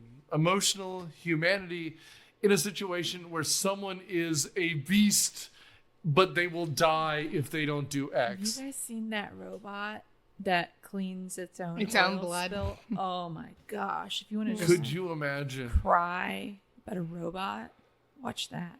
I cry about every robot. In the Star Wars universe, the droids are the best characters. I'm so nice to ChatGPT, and I promise you, I do say thank you. She is my girl. Yeah, K2SO and all of those droids, they make everything about the Star Wars universe. The rest of it, you could just literally leave out. I could give two shits about. So, speaking of the amazing films, because obviously, like you said, Lost Silence of the Lambs. But let's talk about the other movies that were in the category that year, and that was Bugsy. Ugh, oof. The Prince of Tides. Okay. Right? And JFK. Aha! Yes. Back. That's why I waited to say that, because I wanted to wait and give the Oliver Stone one at the end. Back and to the... by the way, great film. Too long. But back and to the left. Yeah. Oh, it was almost 4 hours long. It is a 4-hour movie. By the way, if you have not seen any of those movies, you should. But I would say the best two are Silence and this. Oh my gosh. Just so y'all know, while we're recording, we have a VIP drop in. Someone very sexy has entered our realm, and she's here for a hurricane. She's coming in like a hurricane. Speaking for a of hurricane. favorite person, in the eye of a hurricane, there is silence for just a moment. Oh God. Um, So those were the other movies, by the way. I just wanted to make sure y'all knew. So this ends with, after Tale as old as time, the Beast says, you can't touch my flower. And then she runs out to the Clydesdale who's still waiting, Philippe. Wait, I don't remember that part of the movie. Which one did you get? No, that's what happens. Oh, he tells her don't touch his flower. Yes. I thought you said it was her telling him don't. That is definitely a different film. Sorry, I got Which, by the confused. way, I've seen. Oh, okay. Not as good. By the way, if you have not seen, what's the dude with the huge head who was Hellboy? Ron Perlman. He was in a Beauty and the Beast show. Yes, in he 1987. Yes, he was. And actually, that's great. Yeah. I remember liking me it too. a lot. Very good. I remember thinking that was very sexy and very romantic. It is. And which makes me, that's why I'm getting that fucking We laugh on like it. TikTok shit. We like it. Damn it. We who are little girls Yes. and watch this movie Yeah. for whatever have reason. an erotic fixation Yes! with Ron Perlman. I get it. We like big No, hairy the guys. beast. We're With the here. beast. We're here for it. Yeah. So anyways, she says Yeah, let's promise or not, she cannot deal with this. She is fucking out. So she jumps on Philippe, who was a very good horse, and waited that whole time while she was in there. The good boy. You know, he's a good boy, just like Shadowfax. And they start to head out into the woods. When, of course, they are stopped by freaking wolves. wolves. Fucking wolves, just always showing up, fucking shit up. And she's trying to fight the wolves, yada, yada, yada. And then the beast shows up. And the beast shows up, and he starts fighting the wolves. And then he is injured by the wolves. And instead of just running off, She saves him too. the Florence Nightingale, she My decides wife to goes, take him look, back. it's like a man with a cold. Exactly. It's like he has 3 tiny cuts on his arm, and she must take him back to the castle. At which Chris was like, "How'd she get him up on that horse?" I was like, "Listen, don't, Yeah, I know. I had the don't same ask thought. those I had the same questions. thought. Just fucking live with it." He was like, Movie magic, you asshole. "Disney magic." I remember I was like, "That's what you don't believe in this film?" There was a talking dresser a minute ago. And by the way, my favorite, the dog who's an ottoman. The dog ottoman is great. Yeah, I know. I pointed Dog that one out to ottoman my for the kids. win. So So I remember watching the live action one in theaters, yeah, and I was pregnant with my first son. we're talking about the Emma Watson one. Yeah, Okay. and that scene when the beast is in the woods and fighting the wolves and he roars in the movie Took my theater. shoes off at some point. I don't know. My shoes are off as well, so My pants it's are. fine. No. Okay, we're all family here. We're It's so fine. drafty. It's like Olive Garden when you hear your family. Yeah, just keep eating the breadsticks. What was drafty now, Candace? I think you're the one feeling a draft. That'd be fair. It's really drafty around this The Oliver. colors of the wind right No, now. so I was just gonna say that when we watched the live action one for this scene, I was like 8 months pregnant, Okay. and Julian freaked out in my stomach about the wolf and the beast howling, yelling at Sure. the wolves. Can they And- hear? Yes, they can. And he went crazy God, in that my sounds tummy. awful. And so I just remember that, like, the baby's scared. It's fine. Yeah. We're gonna do- He thinks we're going to die. It's cool. Yeah, no. Babies, not only can they hear, they Yeah, they prefer can- music. They can definitely hear. He did not like the beast growling. Interesting. Yeah. Here's the thing about the live action version. First of all, the Ron Perlman version is not what I'm talking about. That's a good. That's fucking top level. Well, but it also. Top level. That's like Beastmaster level. Here's the thing. You know you fucking like Beastmaster. I do. But the Me thing too. about Guess what movie's on my list? We to haven't make done a it. case to do. we haven't done it. You should do it. We will do it going forward. I promise. I'll watch Beastmaster with y'all. Yeah, it's on my list. So, I mean, what I was going to say was a movie should be planned out for the medium it's made for. Beauty and the Beast is that. And here's the thing. The Ron Perlman version was made with the fact that it's going to be a made-for-TV TV show, thing yeah. in mind. The live action Emma Watson version remaking the animated version, that's the problem. Yeah. You can't do, because again, so looking up this movie is a masterpiece. Apparently it's the first time Disney did a thing where they were like, look, this is going to be expensive on purpose. So we want to make sure what we're doing is completely scripted before we even start. And so as they were putting it together, they hired the voice cast, and then they did the animatic where you put the things together. And when something didn't work, they cut it before they animated it. That was the first time they had ever done it that way before. And you can tell because there is no fat on this muscle. Yeah. Right? Like, it is the cleanest movie we've done so far as animation goes. And that's why it is a masterpiece. And that's why making it a live action movie cannot happen, because then you're taking something that is designed for a different medium, right? It's like turning, say, here's the uncontroversial opinion. It's the reason why so many movies that are based on a video game cannot become a movie, because it's a different medium that is becoming something else. That's why it doesn't work. And Disney is definitely out for cash right now, which it's a corporation. That's what happens. Mm-hmm. But you feel like they have cut out all artistry. And in the last 20 years, the things that have made money are accidents. They didn't advertise for Encanto. Frozen, they barely cared about until it became a masterpiece. Mm-hmm. And you can sense that in these pictures. Well, and there are so many failures now, where back then, were there? Like, do we just remember the hits, or were there really not many failures? And that's what I'm like. From 89 until like, it just seems literally like 2004. Hit. It was hit after hit after hit after hit. The only thing I will say is you're right, but you don't remember any of the live action Disney movies, do you?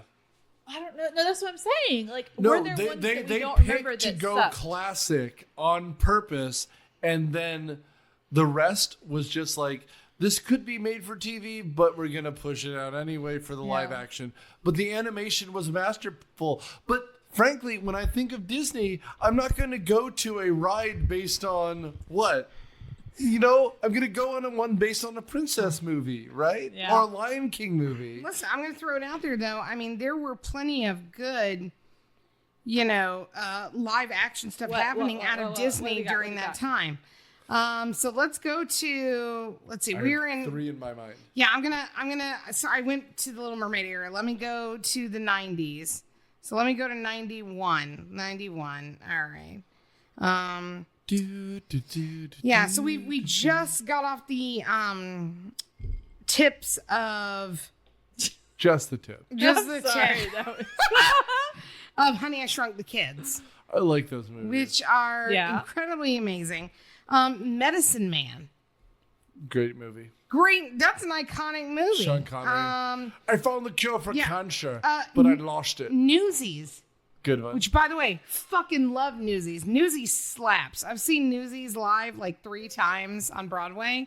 Newsies is, it's a lot, y'all. Sister Act. Good one. Previous episode. Honey, I Blew Up the Kids. Previous episode. Which, by the way, Sister Act, our dame. Yes. Our dame was the... R.I.P. Maggie Smith. Man, she was just watched her. Head sister right there. So... let's see. They're doing a ton of shit. The Mighty Ducks was that same year. Yeah. Number one. Which they bought the franchise and made the movie. Yeah, the very next year when they made Aladdin, they also made Muppet Christmas Carol, which masterpiece. Homeward Bound. Good one. Oh God, that makes me cry just thinking about it, y'all. Dogs died. Milo and Otis, they went through a lot of Milos. Yeah. So I mean, there's a lot of the very next year, Hocus Pocus. So they were really slaying the fucking movie game. This was their time. And it's not like today where it's like you have 4 flops and then a good one. Yeah. Because they put too much money into Marvel and Star Wars. And I like Star Wars and I like Marvel. I'm fine, but like... I love Star Wars. I'm not a big Disney Star Wars fan. There's a difference. I like Dave Filoni and what he brings to Star Wars and Jon Favreau. Yeah. But Disney as a whole doesn't really know what to do with its property, with Star Wars property. So they're like, oh, let's just make some shit. And you're like, I want the opposite. I want some shit. I just want shit? No, I just want Marvel and Disney and Star Wars to be separate. And it's not that I don't think they're doing a good job. I just want something else. I want movies that have nothing. You just want new iconic classics. New IPs. You want new IPs. And see, that's my problem with the live action stuff, is that they're utilizing old IPs. And they don't have to do that. When they do something like when they did the Little Mermaid. Elemental. And then they were like, Elemental was great. That was a new IP and it was fantastic. A+. But when they do Little Mermaid and then they're like, we're doing Little Mermaid because and then poor Halle Berry gets like fucking like shat on because people are pissed that they're redoing it. And she's like, oh my God, I think, some of these people hate me simply because I'm like a black Little Mermaid. Yeah. It's hard for me. Which makes me feel sad that she ever had to endure anything like that. But she's so talented. Give her her own fucking movie. Make something new for her. She deserves it. Like, give little black girls more than one fucking princess. Can they have more than Tiana? Can we just make some new shit? You don't have to make you don't have to do a sequel or a trequel. They did try that with Wish. Yes. And it was not Wish wasn't great. Awful. That's the problem though. Like I mean, we saw it in theaters. Yeah, but then the flip side is you can't say, well, I'm just going to put these characters in here because they check the boxes, but I'm not going to put a lot of effort into the film. Because that also isn't going to work. You got to have both. You got to work hard, put in the good effort, and include people. And if they do that, they'll have a fucking like Elementals. That fucking slap. That was a great movie. That was so good. Elemental and Encanto represent the fact that they can accidentally make something good when they want. Well, but like I don't think it's an accident. I think Netflix is also doing like with Adam Sandler, like Leo. Did you guys watch Leo? Leo is a masterpiece. Leo is so good. I haven't seen Leo. You need to watch it. What is that? It's Adam Sandler as a crotchety old lizard who realizes he's at the end of his life. He's a lizard in a classroom. That sounds adorable. And it's about dealing with kids. It's a movie about Gen Alpha, but he's like the classroom pet. Yeah. And he's like, I just don't understand. And he doesn't understand toilet hyorizity. Well, but that's what it is. But he can talk, and so he's helping the kids cope with the fact that they're in real life. Yeah, so he gets himself into a predicament because they reinstate a program where they get to take the class pet home for the night, and he talks to the kid, and he tells the kid, "Oh, you're the only one I talk to." And then he goes home with the next kid, and then there's a turtle in the cage too. Cute. And the kids start fighting over it. They're like, they only want to take the lizard home, and the teacher's like, why do they only want to take the lizard home? And so it's so cute and sentimental and sweet, and there's a villain. That's what I want. That's what I demand out of my films. Like, just put some effort in. That's it. And the end of the day, what movies are supposed to do is teach us about humanity. And these animated films, which we show to kids, are supposed to tell us about what it means to not only be an adult, but a person in the world. And so you pick basic themes because at the end of the day, what we're talking about are things like fables and fairy tales because they're teaching universal truths. I hate that so many of these modern animated movies are complicated. Not that I dislike Elemental, but Elemental and Soul are the only original ones we've done in a decade. Truly. Yeah, I agree with that. And everything else has been a fucking follow-up. The remakes are problematic, not because Turning Red was also cute. Which one? Turning Red. Turning Red is cute. Attention. And it's specifically about a girl becoming a woman again. Yeah. And I liked it very much. The problem is these remakes, which get hundreds of millions of dollars to make, don't expand anything. I'd rather watch the shorter version because they're more tight, concise, and good. Yep. And for Beauty and the Beast, which is what we're talking about, this movie which is a masterpiece. It deserves the Academy Award nod. There's so little fat to trim. Like truly, it gets what you want to get, which is that if you love something, it's worth fighting for. That's all it's trying to tell you. And here's the thing. The awkward bit about him capturing her. It's you're only beautiful if you're beautiful on the inside. And by the way, because Gaston's beautiful on the outside, but he's mean on the outside. Yeah. And the Beast is also like he's a raw dog. I've seen some documentaries based on that. No, what I was going to say is, I'll send you a video.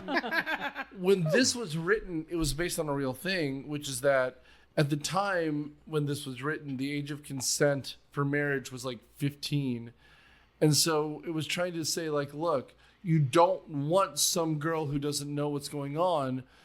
You're a monster for forcing yourself on someone who's a child. You need someone who can tell you what's going on.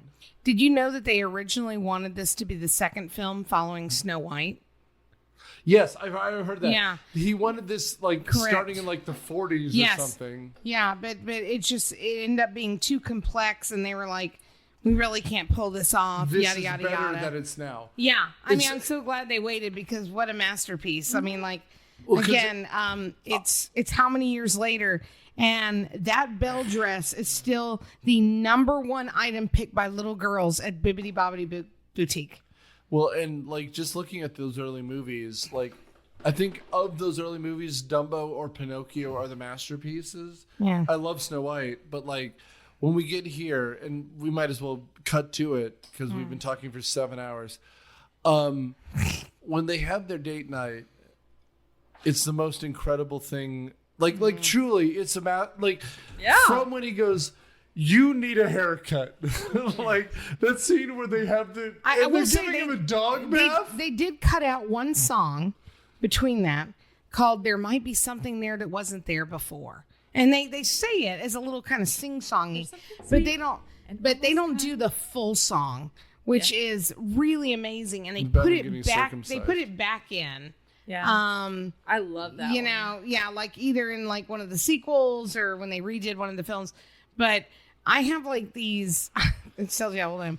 I have a cassette tape set called Alan and Howard, and it's all of recordings of them singing on a piano of what the songs will be, and that's one of them, and it's the best song. It's really pretty. It's my favorite song, and it's so funny that Candace nailed me between episodes when I said that was my favorite one, and she was like, "I bet you really like the Christmas special." And Christmas is cute. That evil organ. Just guy. so you know, I often nail Keiko in between episodes.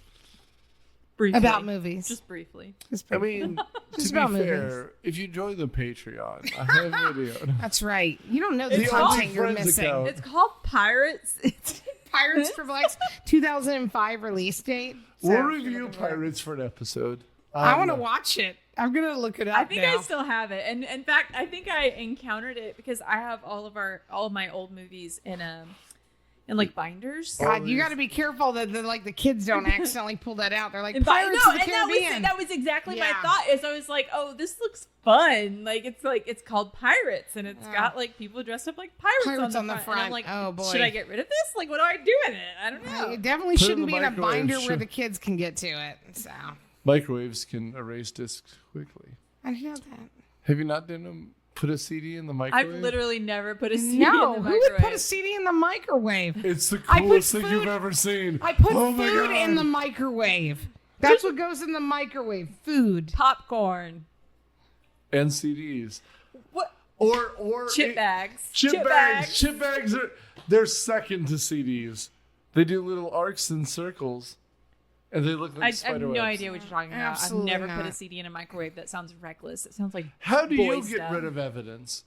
I don't have freaking evidence. The only thing I have I just keep it around the house. Pornography for your children. Pirates, which turned out to be disappointingly the R-rated version and not the actual real one. I because imagine we were my penis was a three-masted Spanish We got galleon. the movie. We had a like a little party. We were all gonna watch this movie together that we'd been hearing so much about, and it kept cutting away, and we were like, "What is happening?" This movie is it. Why is this movie 17 minutes long? Wow.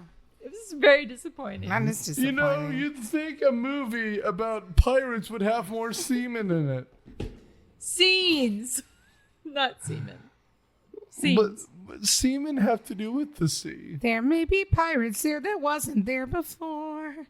We've talked longer than the movie. Good job. So at this point, Now they're in the ballroom, right? And they're singing. sure, why not? Done. We're Let's in the catch ballroom. us up. Let's catch us up. So the beast gets mauled by the wolves because he's Wolves. protecting her. Those wolves. And she cleans his little scratchy wound. And he goes, "Hey asshole, I'm trying to fix you up." He goes, "It hurts." He goes, "You're a pansy." And they argue, which signifies to the staff that they're in love. Well, it just means she's standing up to her. That is Right, love right. in the 90s. Yeah. And at this point, this is where the movie gets insane because Gaston's like, "Hey, guy who commits people, can you commit this woman's dad so I can bang her?" And he's like, Sure. yeah, sounds fun. Do you have I'm a buck Frollo in 50? another movie. You Sure. got about $3.50 because I'll help right. you. So, but he's not there because the dad's left to go back to the castle to try to save Belle. So, we forgot where the beast wanted to do something nice for Belle since she fixed him up. The and he library. takes her to the library, Dude, the biggest library. It's much bigger than the Riverdale branch of the Clayton County Library System where I went today. Much bigger. Which, if you play Kingdom Hearts, like I was a big Kingdom Hearts fan, and they. Don't you walk away when you hear me say, "Please, baby, don't go." They love that song. They love Simple and Clear. So I was talking to my daughter, and she's like, "Is that a lot of books?" I'm like, "Sit down." So we have in our house of my books, like some are like 750, 800 bucks, and she's like, I'm like, you know how many, that's like 15 million books. Like, it's a million. It's the greatest life. I mean, I would do things to the beast for that many books. Like, that's amazing. And also, when you were watching that, did you have a moment where you felt sad about the burning of the Library of Alexandria? I mean, every day. Okay, just want to check. So did Chris. Continue. Tale as old as time. And I mean, we go from here to we mentioned date night, and there's some jokes here where they give him curls in his beard and stuff. They do his little And, beast I mean, hair. they essentially treat him like a dog, which is funny. Yeah. The first time we see him, he even sits like a dog. Like they Yeah. have fun here, but they give her this incredible dress. The best dress ever. Best princess dress ever. And again, the way they illustrate it is amazing, but they also it doesn't fit exactly right. So as she puts her arms down, you see her armpits and stuff. They illustrate it, animate it amazingly. And then he comes out in this suit, he's about to fucking lead an army into France. Yeah, primped up. Yeah, and they have the meal, they do it right, it's being served, and then Lumiere does the lights down low. That's right. And But more Mrs. Potts sends the kids to bed. Don't be shy. Right? More importantly, though, we have the greatest song ever done by Angela Lansbury, which, by the way, in 2017, she does her final rendition. At age 91, she re-sings the song live on stage, and literally it sounds exactly the same. She fucking slays the house down because she is our princess. She is a goddess, and I am here for it. So, just saying. When I watched this as a play with my kids, I was crying, and my kids, my 7-year-old was like, "Mommy, why are you crying?" And I was like, "Because they're in love. It's sad." It is. This so is pretty. one of the first major uses of CGI in a film. And again, we watched it. There's half a second in Little Mermaid, but here... This was it. As a kid, this was the scene where you were like, whoa. This is so cool. They can't It's do so this pretty. with animation. It's majestic. It's masterful. And here's the thing. You connect a scene that exists. It's masterful. It is soft and it's intentional. Subtle. And it does what a film is supposed to do. A camera is supposed to show how emotion grows without any words. And the emotional stakes rise as the chandelier illuminates. It pans around them in a true... I mean, you literally have the painting of like the cherubs on the top of the ceiling. I'm like... Which also my 5-year-old giggled and he was like, "Mommy, did you see that?" And The fat I wasn't babies. looking at that exact moment. It was like the naked baby butts, and he was like, "Yeah, you could see their bottoms." Like, okay, great. Perfect. Oh my God, it's so precious. I know. So And so then, of course, That's why you need daughters. Because when I watched this with Naomi, she just was like, no one said a word. yeah. No. That's because she was thinking about how she can get that dress. No, my She's kids gonna said get to it. point out The butts. naked That's what booties. little boys do. So then, of course, after their beautiful date, they make their way out to the balcony, and she's like, Magic mirror. yeah, and it's magic mirror time. And so he shows her, she's like, I wish I could see my father. She sees, only to see that her father is possibly dying and all alone. And so He's she has to coughing leave. into a handkerchief. There's blood. You know, it's the strawberry handkerchief is out. And so he goes, well, then you must go to him. I release you as my prisoner. And they're like, why did you do it? And he goes, because I loved love her. Adorable. So, And which then Chris Olivia's then like, goes, and why have we not become people? Chris was like, why didn't you go with her? He's like, I mean, if I were like a beast and you were like hanging out at my house and your dad was dying, I'd probably go with you. You know, those wolves are still there. And I was like, I think you're missing the point of this, dear. So, saying. So anyways, she makes her way out. She finds her father. She gets him home. And then LeFou's and then been waiting. pervert is like, I'm going to commit you. LeFou's been waiting for weeks, just in the snow. Yeah, do And you want to then- build a snowman? Yeah, and tells Do you want to build tells a snowman? Frollo that she's back. So they come to take her father away to the loony bin. Unless you marry me. Unless you marry him. And she still has the magic mirror with her, and Chip, who was a stowaway in her bag. Show me the beast. And he's like, "Rawr," like that.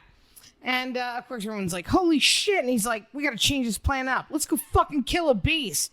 Which, by the way, amazing song. I love a good mob scene. I like a mob song. Did you guys ever watch Rigoletto?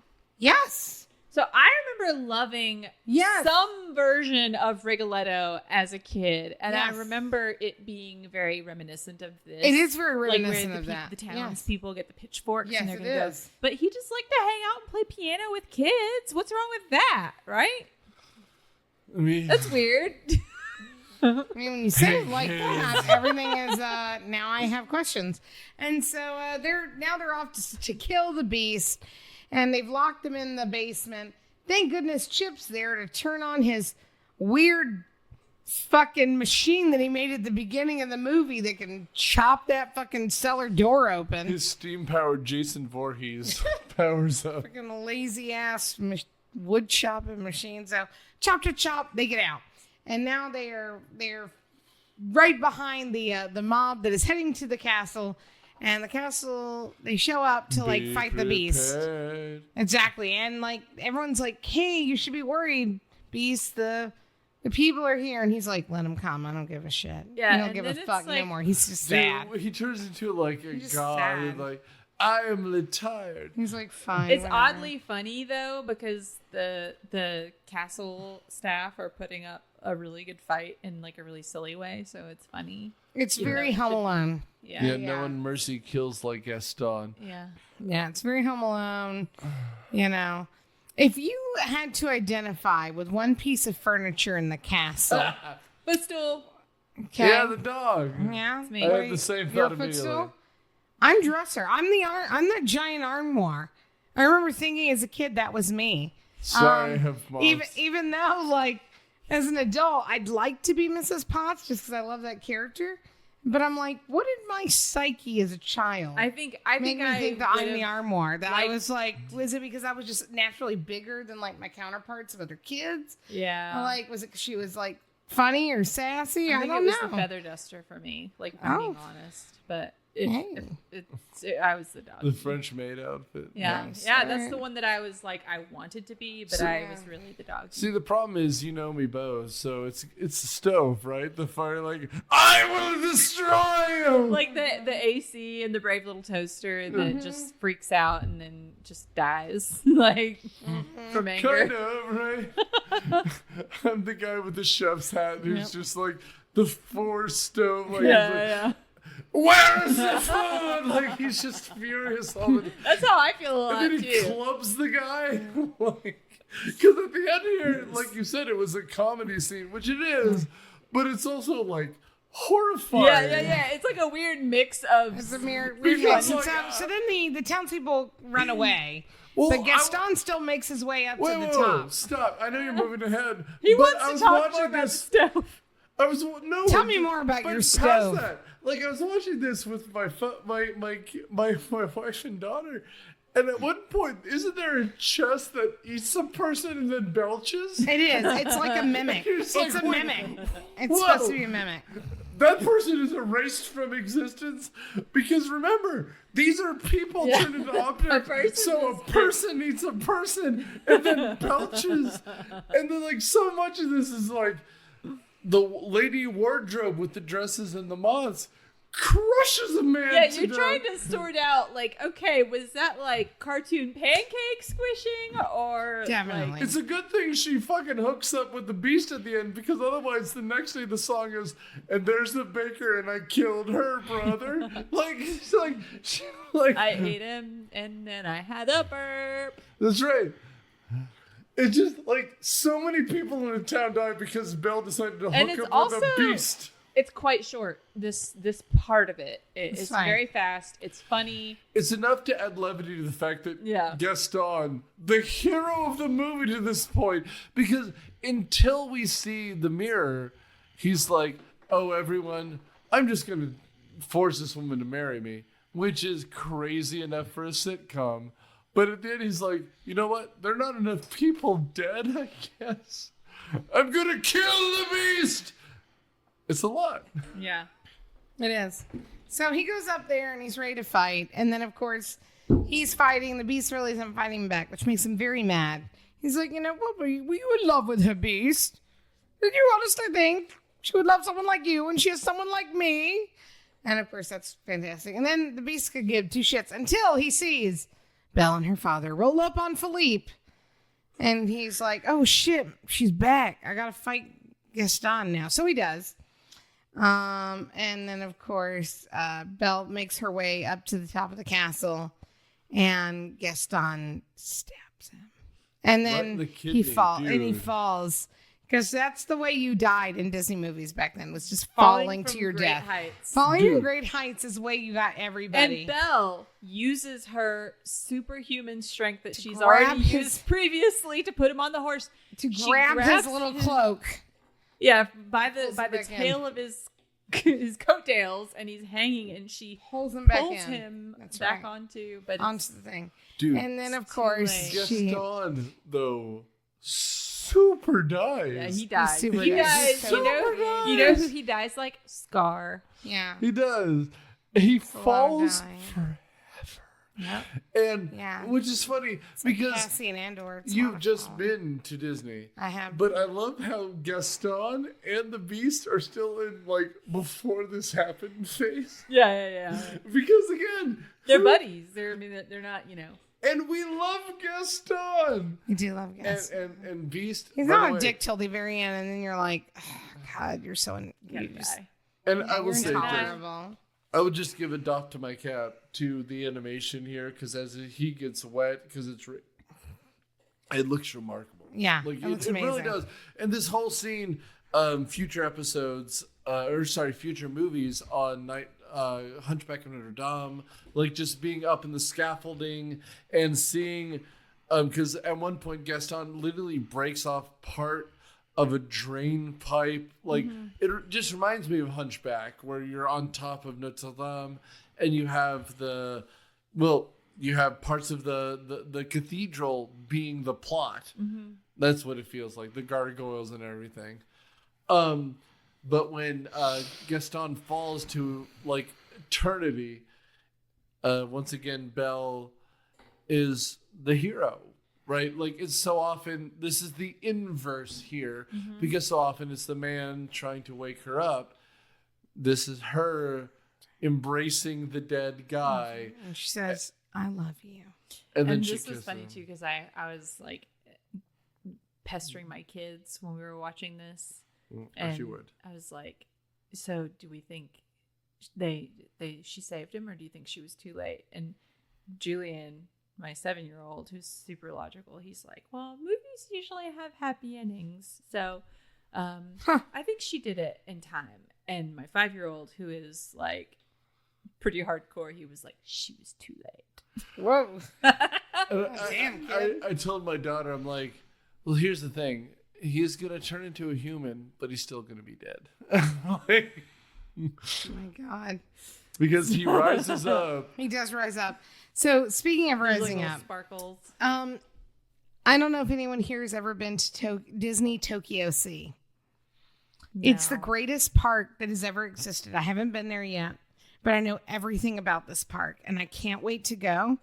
I mean, I'm not saying that they have a whole Teddy Roosevelt section where he fights bears, but it's the weirdest fucking thing you've ever I have heard seen. about their animatronics. Yeah, that they have, their like, animatronics are so amazing. They have a Beauty and the Beast ride.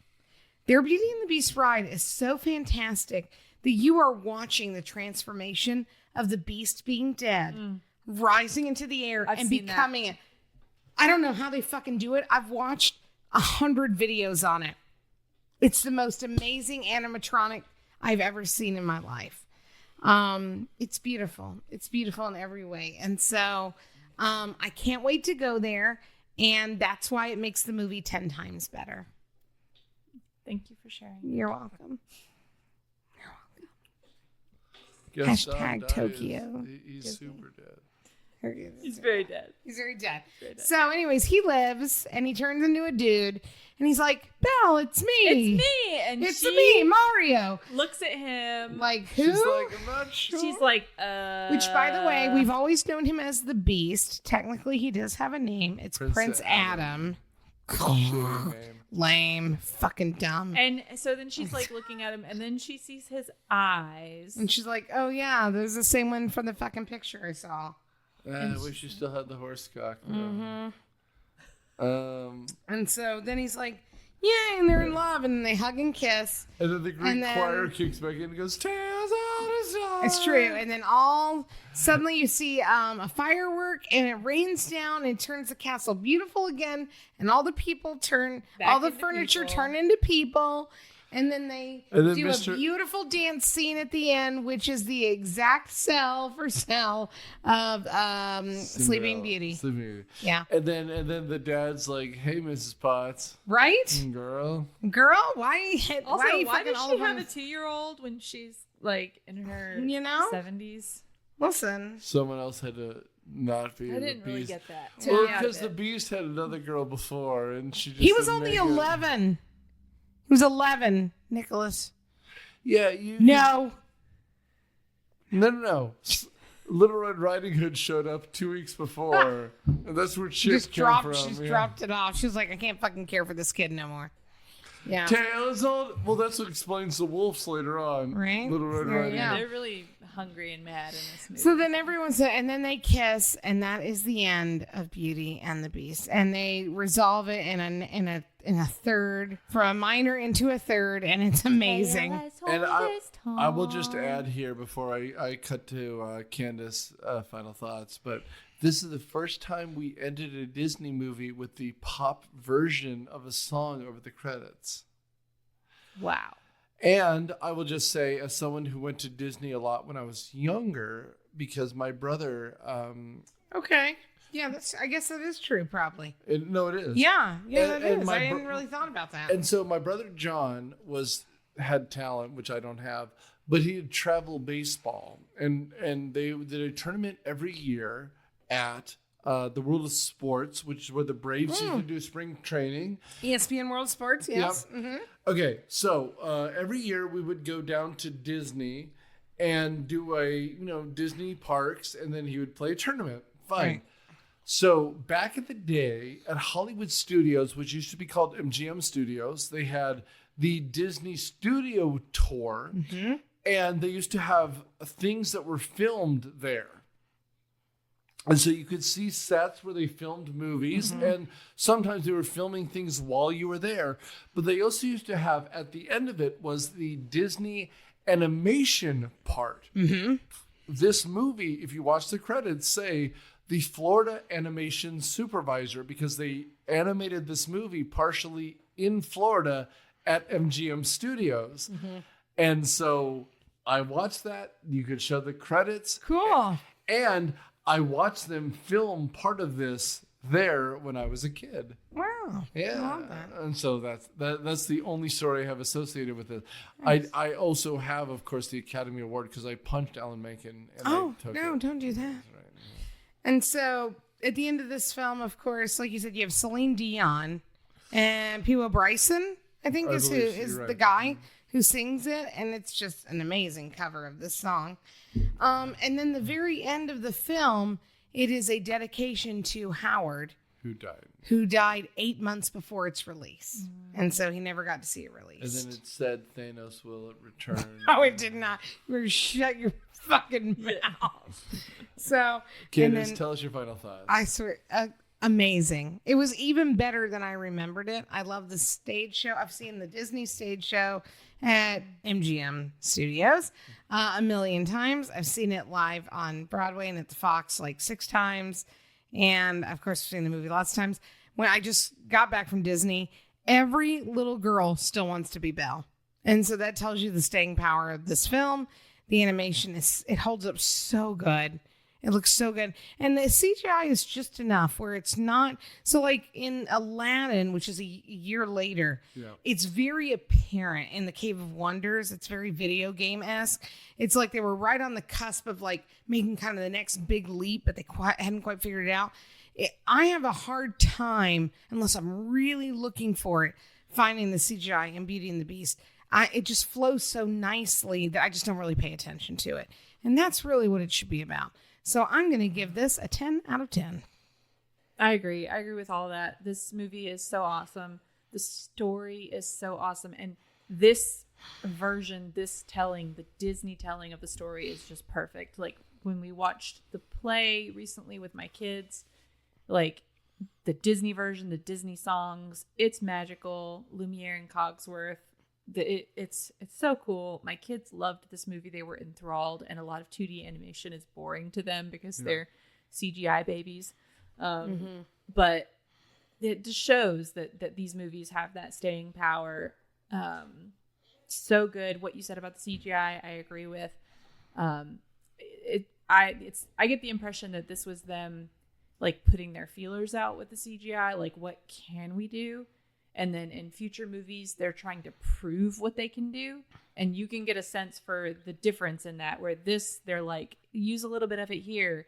The ballroom scene, it's perfect. It's beautiful. And then maybe they went too far later, but this movie is so good. I love it. No, I want to compliment you because I feel like I haven't heard it explained so well before about CGI. This movie is a simple masterpiece in that so many movies try to over-explain everything. This movie is so basic in its emotions that it allows the actors, the story to shine.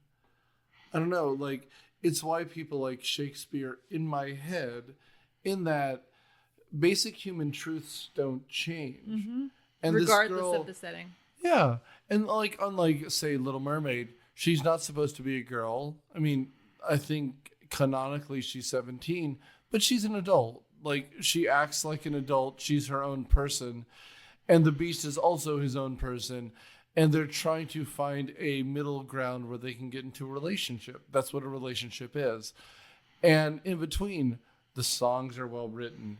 The sexuality is understandable. This is more sexual than a lot of the Marvel movies because we don't allow heroes to be sexual, right? And so as someone who that's definitely out nowadays. Yeah. That we are in a very asexual society right now. And the fact that Lumiere is a sexual character as a cartoon, like not that he obviously it's an animated movie, but he's cartoonishly sexual is funny because it's a movie encouraging a girl to be sexual. And in the end, as a woman, she is in control of her sexuality. That's why this is a mature movie. That's why this deserves to be an Academy Award nominee, not because it is an animated movie that's good. It's better than good. It has morals, and these characters develop. The fact that Gaston is the villain is funny, but he's also... This is a movie that tells us that hypermasculinity is bad. How rare is that? 40 years, 35 years ago? Yes, agreed. And so in that mindset, not only is it a good song sung by Angela Lansbury, this is a masterpiece of animation because that scene where they're like, so what should movie magic be? It should be when something is impossibly animated or illustrated or made by movies and yet fits in the scene. Everyone's first dance with the love of their life is bigger than life. And so why doesn't that become computer animated in a hand-drawn animated scene? It makes perfect sense. This movie was so good that Disney convinced the world that there should be a best animated picture. Right? It deserves that. Exactly. In a world where movies are entertainment, how can you not teach this masterpiece? Mm-hmm. So next week we're going to do a man's film where Aladdin and the real question will be if he gets nipples though. I think he does the entire time actually, and so does Robin Williams, the late great. This is the first time we've done a Robin Williams film since he died. And you know what? Really? I don't think we could choose a better film. Because what are we going to say bad about Robin Williams? Nothing. Which, ironically, I've been seeing lots of memes about, Maggie Smith welcoming Robin Williams back and saying, hello, boy. He's like, hello, windy lady. I know. Because now they're both dead. Can't. And that's sad. And at the end of the day, what Disney's supposed to do is remind us that childhood is always present and always alive. Yes. And so we do movies like this to remind us that in 100 years, we can still remind us that we're children at heart. And so next week and every future week, remind us that we watch movies because sometimes, as the Christmas season goes on, we need a warm hug. Love you all. Good night, everyone. Bye. Myopia Movies is a podcast production of Dude Letter Podcasting and is produced by Nick Hoffman. It is edited by Nerd Trinette and Daniel Suttis and is hosted by Nick Hoffman, with production assistance by Matthew Quinn, Daniel Suttis, and Nerd Trinette. The theme song is Surf Shimmy by Kevin MacLeod from Incomptech.com. Licensed under the Creative Commons by Attribution 4 license, Creative Commons /licenses by /4.0. Thanks.